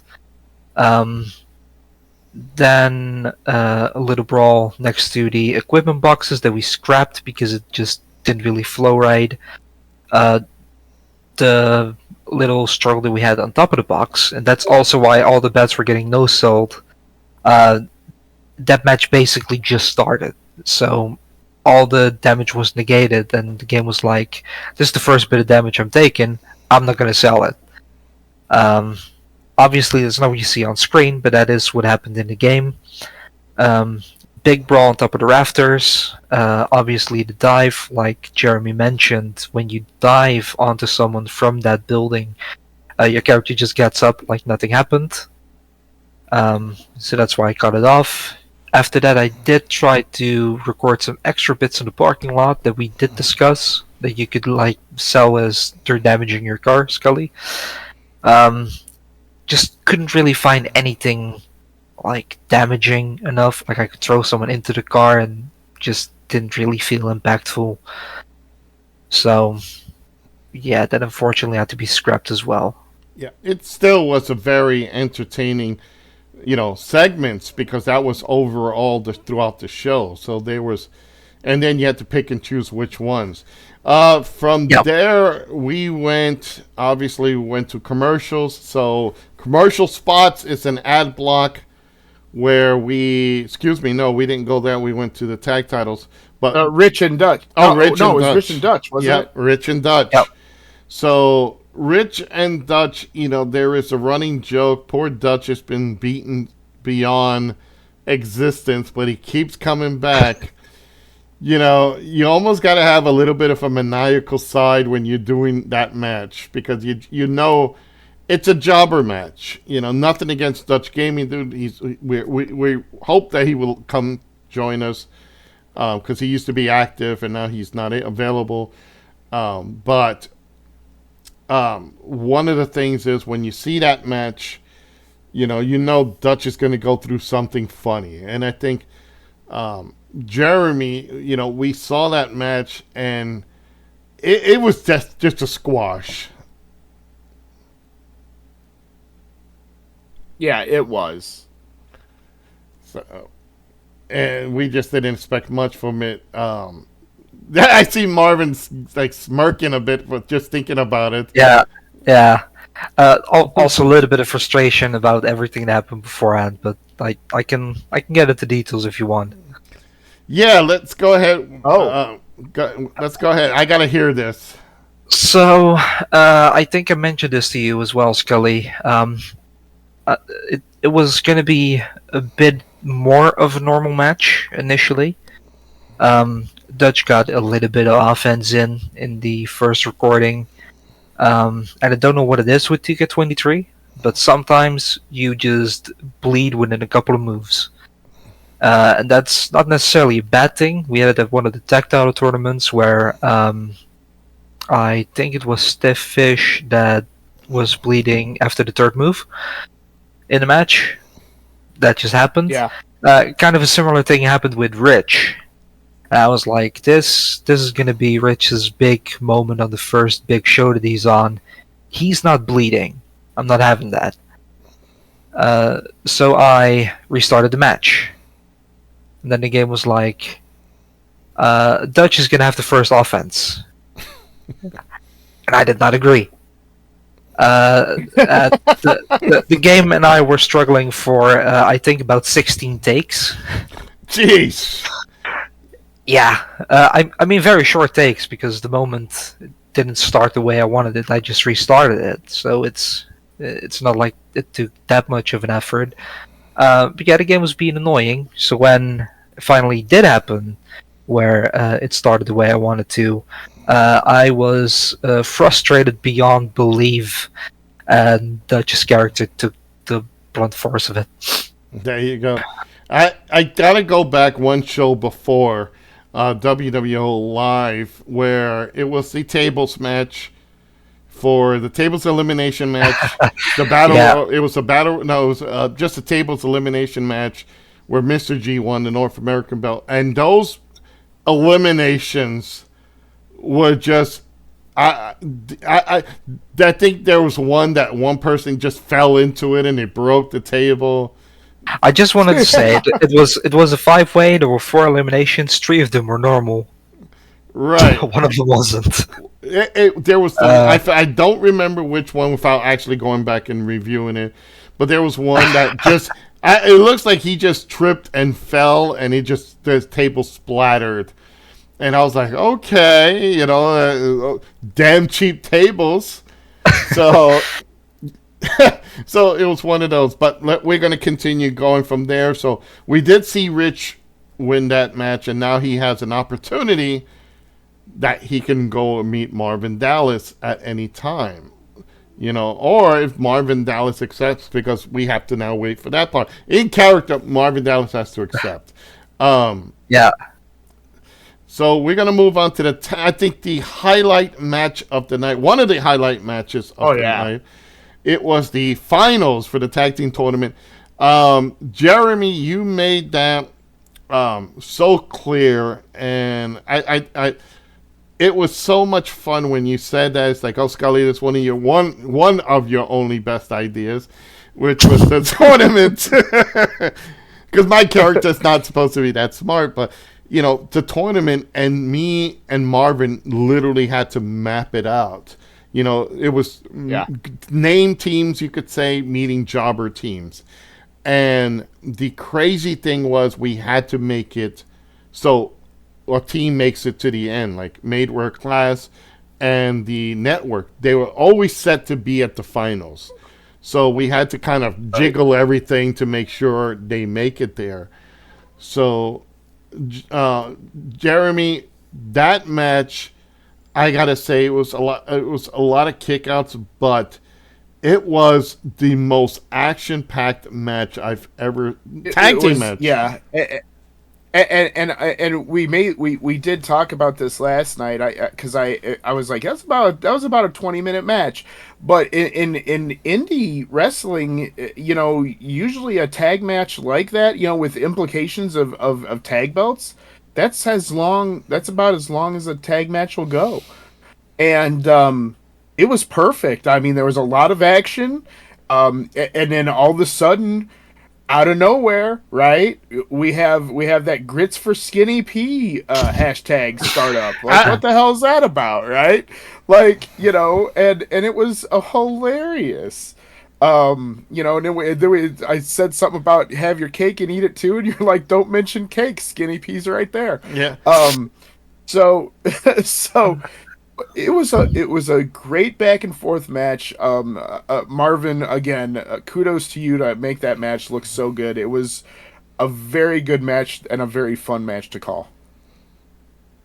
Yeah, thanks. Marvin, that must have been, I don't know how many takes you had to do for that, because the matches were going back and forth. At sometimes, like I said, Kyle looked like a beast. You were doing your kicks. You know, you saw the move sets from both Skinny P and from Fox Bandana. I didn't know when this match was going to end because there was times that we could see it. It was 1, 2. The referee's going to come down and your character will interfere, or Kyle will interfere, or Skinny P will interfere, or Fox will interfere. That must have been something to put that match together. Yeah, like I mentioned with a couple of mechanics coming into 2K24, that match went longer than I initially planned. Also, for the reason I mentioned, I want to make sure these matches are a little bit more YouTube friendly. And like I said, if someone sees a 20-minute video with names they don't know for a show they're not familiar with, they're simply going to scroll past that. So when you say there were a couple of times where I thought it was going to end, same. Just just the AI does not always agree with that. One yeah, thing it was a long match. It was a fun match, though. Yeah, one thing I am going to make a request for. Now we're moving on to it. We need some more tag team double teams. I'm a big guy that loves tag team double teams, and I think that makes the matches more. Just about every single Irish whip that went into the ropes was supposed to go into the corner, and I don't know why. It's just the game literally hates me. It's video games. I want to say it's a love-hate relationship. It's a hate relationship, especially when it comes to tag matches. And I regret asking for a tag title tournament in hindsight. But yeah, it's I definitely want to do more tag moves. Yeah. I just wish the game agreed. Well, at the end of that match, Jeremy, we saw the network win the tag title, so that was a long road, from... It really was. But you know what? But a fantastic road, a fantastic story with it all. Because I tell you what, you threw me a curveball. I really thought it was going to be the network versus the Devastators. Right. For the finals. So and that was Do you want to reveal why that didn't happen? What was that? Do you want to reveal why that didn't happen? Because there was a thought reasoning behind that. Yeah, go ahead. That's why we're off scripts. Go ahead. So, obviously, going back to the Warzone event, there was a lot of then Team WWO versus Network rivalry going on. We definitely want to put that on hold, which is why we also use the Jeremy angle to call a truce between the two factions, and we just wanted to keep the organization and the network apart, especially for the earlier time being. The way the Devastators were eliminated in the tournament was going to be different, but things change.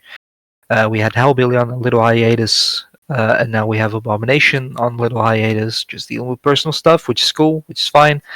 But it did mean that plans were changing, and yeah, Matrix Class was the one really full-fledged team that was left over.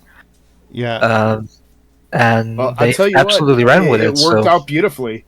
Yeah, it worked out beautifully. I like I said, even their promo was fantastic, and I don't know if I'll go to a Walmart, but other not than that, anymore. I think, yeah, not anymore.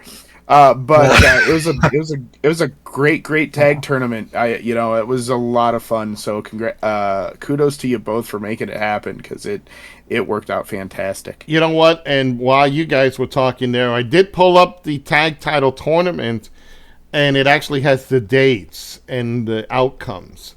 So December 16th, that was our first WWO Saturday Night Slam stream. It was Fox and Skinny P versus the Jobber team. We saw that. Devastators the Borowskis took on the Reapers, and they were a pre-show match. So you have Fox and Skinny P versus the Jobbers, and that was a main show match. The pre-show match was the Browskis versus the Reapers. January 27th show, which was, I believe, WWO Live, was the Devastators taking on the Pierce Brothers, and the Network take on Jay Lee and Stiff Fish. And then we went to February 24th. That was the semifinals.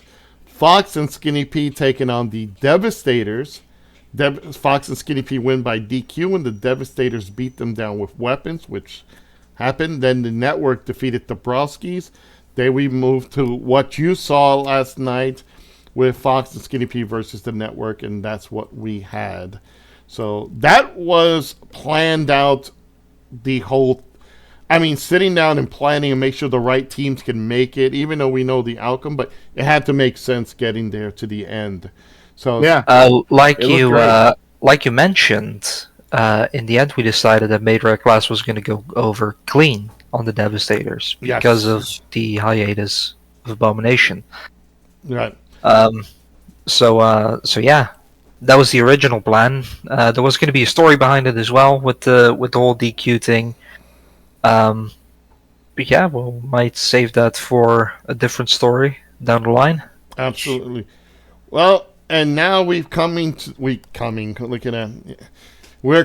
the one of the co-main events, and this is the thing that you gotta try to light a fire under people. We did this co-main event to give the women a chance to step up, and let me just say this: these matches, they only work when you do a kick-ass promo to go along with them, or do a great promo, because without that, they're just a match, and it really doesn't mean stuff. Right. You know, when you have like the Network in the locker room and you guys were talking, doing the pep talk, getting ready to go, that was, that's a Network thing. You guys were planning, you're ready to go, boom. Then when we went to Fox and Skinny P, it was just plain insanity. And it was like grits, there was Walmart, there was, him trying to plug into Fox and all this stuff. If it wasn't for the promos and it wasn't for all these video segments that we do and we ask the talent to do, none of these matches will make a damn difference. It will just look like another match. So when we decided to do the women's championship, we said, okay, at first there was no ladders involved. It was just a triple threat, one member of my group, one member of the Network, and Chim in the middle. And already Chim had history with both. Both girls hated her. She hated them. It made sense. And then Marvin, I believe you're the one that said, let's add a ladder to it. Yeah, I kind of always wanted it to be a ladder match. Just, we had a couple of I think that was a good touch. Yeah, we had a couple of inaugural title matches, of course. The only person that went into WWO with a title was Duke with the World Heavyweight title. All the other ones were vacant. Yep. And I kind of wanted a special touch for just about every belt. So we had the tournament for the tags. The international title match was special because it was the first night, and it just instantly kicked us off. That was special in its own right. Tag team title we had a tournament where you brought up the North American title with the Battle Royal. I just said we're gonna make it a wacky ass tables elimination match and women's ladder match, because there's no better setting for a ladder match than an inaugural title match. No one comes in with the belt hangs above the ring, whoever grabs it is the first champion. That just that just feels like the right setting to me. Yeah, absolutely. Jeremy, it was fun because you're seeing there's no champion, and you're expecting either a Network member or my organization member to walk away with this belt. That would have been the balance of power for the groups, because that's our little backstage stuff. It's like Networks try to get over Skully and his group. Skully's got to try to get over on the Network with that, but at the same time, there's other stuff going on, so the Network can't always focus on me. So that last night's women's title match would have been a balancing peg. So we made the decision and says, look, we don't want this person getting it, even though they're talented. We don't want this person, Jocelyn, to have it. She's, also very talented. We wanted to go with a neutral person so we can build up that heat between them. So, Jeremy, Right. we watched that, and I got to say, even what made me got more into the match was when the game started going, this is awesome. Yes. Yeah, definitely the AI putting in the crowd chants sometimes does help a lot, and calling the matchups and whatnot. Just it was a fun match. It really was, and I noticed at the end there. And the cool thing is the way we could describe is that Red's I believe it was Red's foot got hooked up on the bottom there, on the bottom rung. That's why she didn't climb up. We had Chim take the belt down, and I just thought that was a very good way to end the matchup. And it was a very very fun to call. Marvin, that must have been something to put that together without having the other person win the belt. Yeah, that happened once. Well, that was I'm going to put you in the spot who walked away with the belt. Jocelyn. There you go. Jocelyn won first time around. So yeah, went to the rematch. Gotta say, the first match wasn't really that spectacular either. So I'm glad that happened. Second take around went a lot better. I think the spots were better. The moves off the ladder were better. So yeah. Also really liked that Red and Jocelyn were both kind of ready to stop Chim. They were standing up at the final second of the match before Chim grabbed the belt. So no one really looks weak. Exactly. It's like anyone could have won this, and it happened to be Chim. Well, and the great thing is yeah. the way we were able to describe that. Like I said, I made it sound like Red had her foot on the rung, but maybe got caught up, and I said it kind of looked like Jocelyn was a little bit dazed, right? So I was like, that's great, because then down the line that can be used for a future promo, and Yep. that's I was like, cool. I'm glad this ended the way it did, because there's a lot of things you could use in a promo down the road for this. So that match was a big match. I think a lot of fans were watching it and they were into that. That there was 3 matches that everybody got into. I gotta say, it was the women's ladder match, the tag team match, and I have to say even the Browski's match, because it was batshit crazy watching the one Browski dance. Yeah. And now we came to the point where the brawl, finally, the backstage brawl ended. We saw the dive, and then we went off from there. The main event, this is a story that's being told that it's going to go in so many great places. You got Showtime Shane Black once again trying to take the belt from King LG.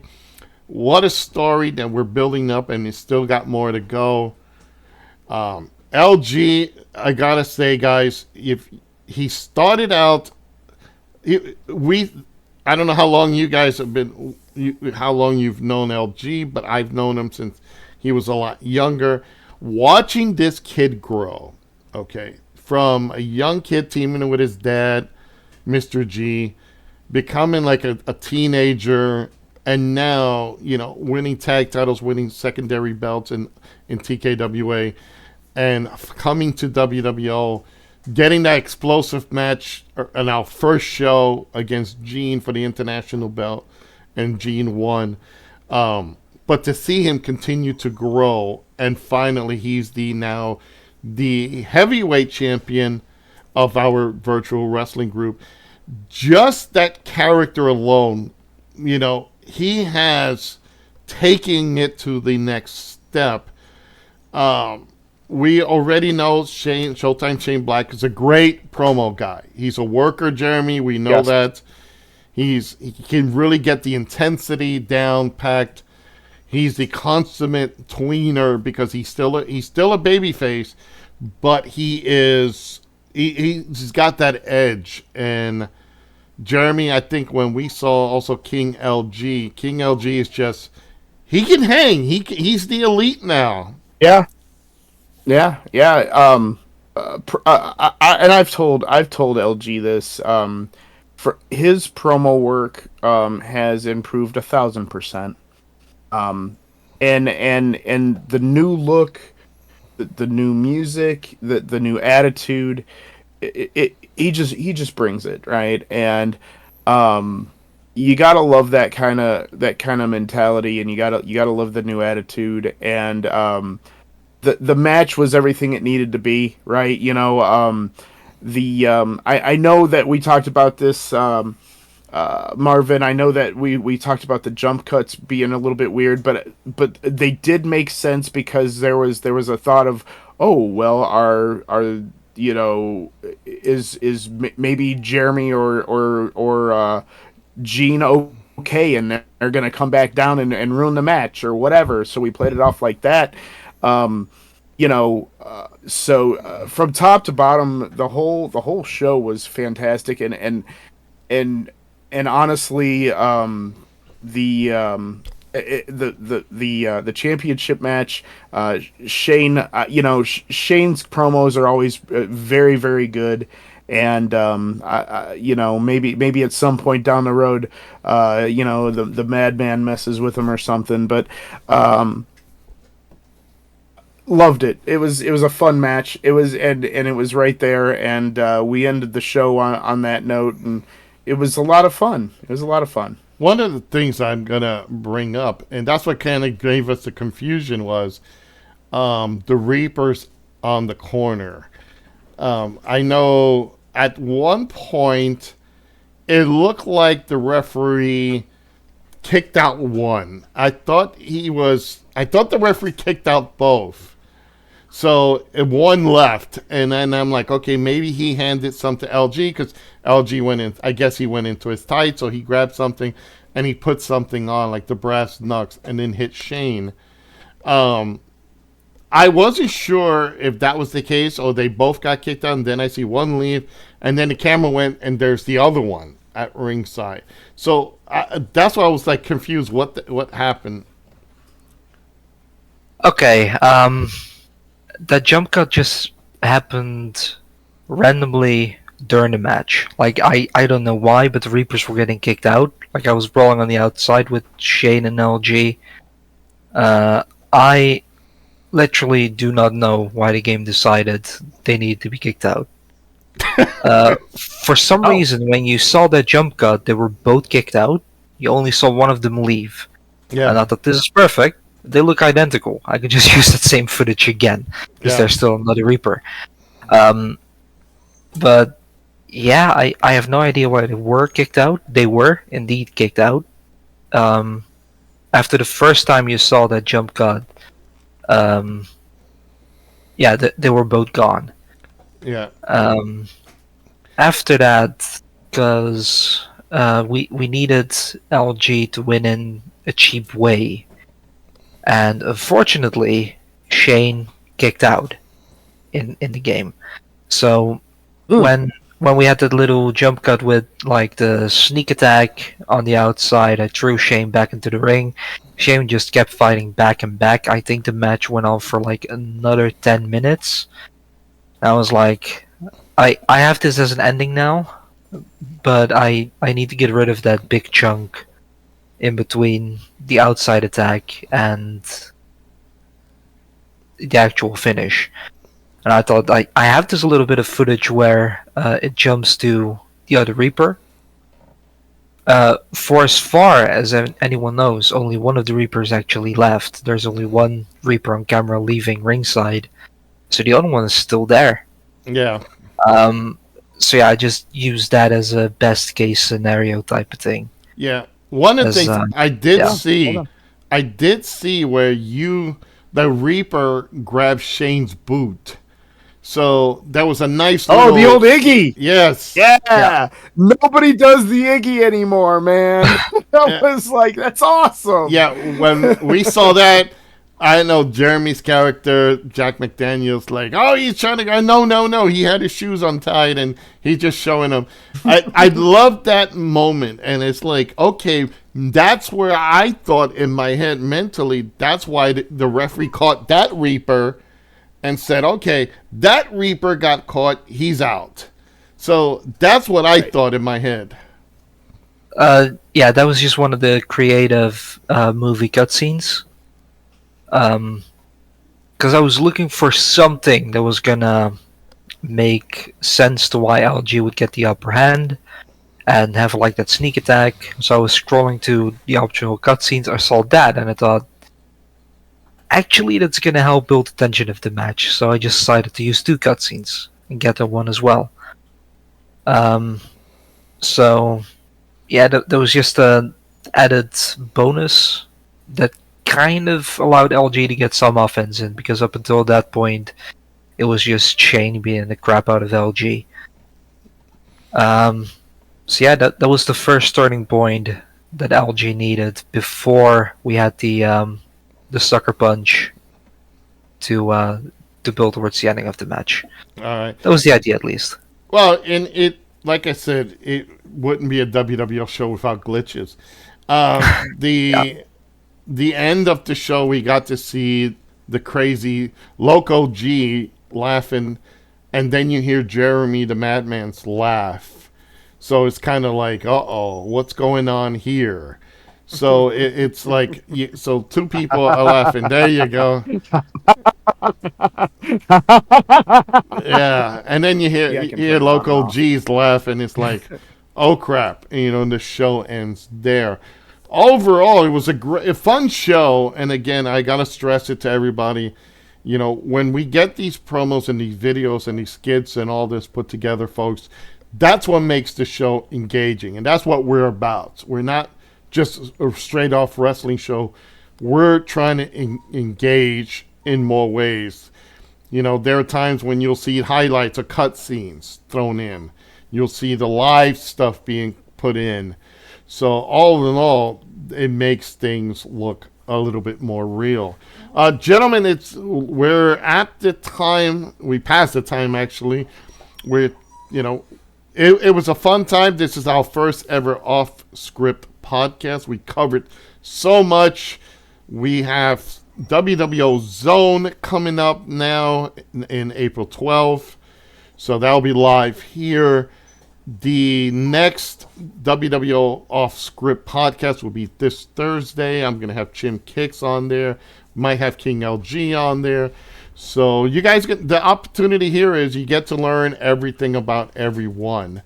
And you get to see the outside of the character, off character, or breaking kayfabe, you could say.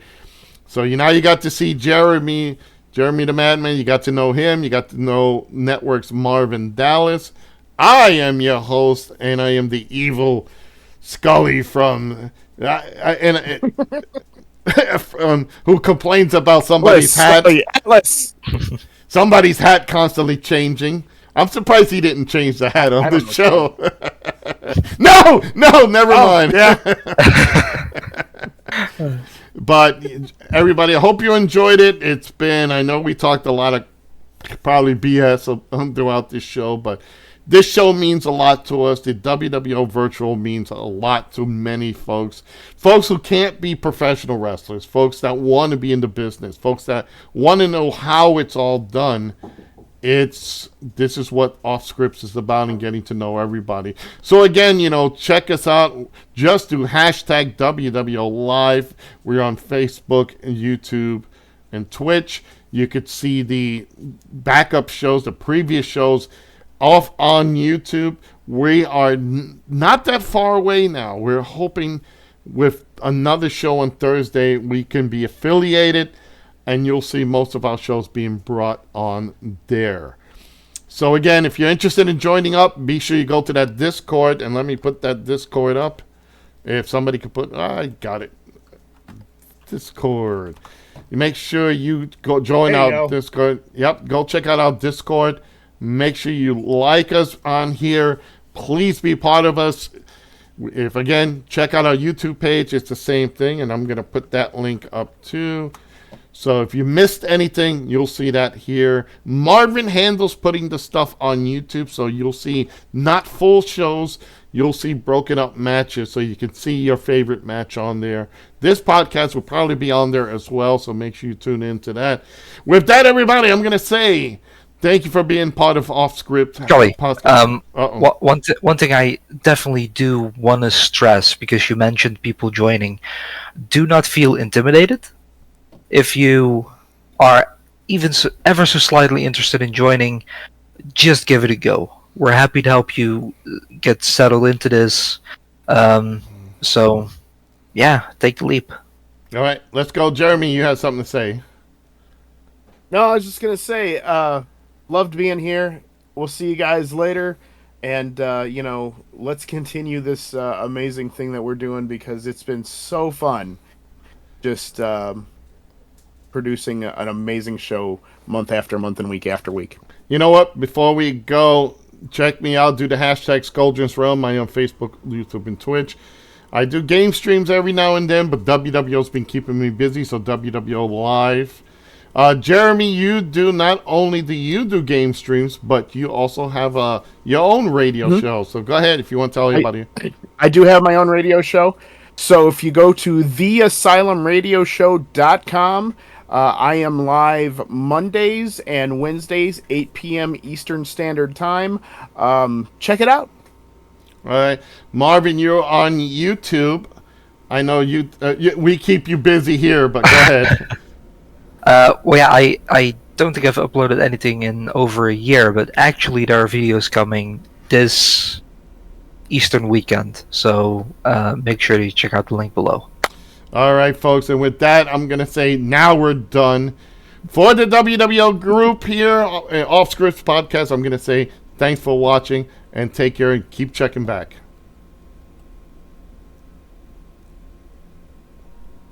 Change that hat.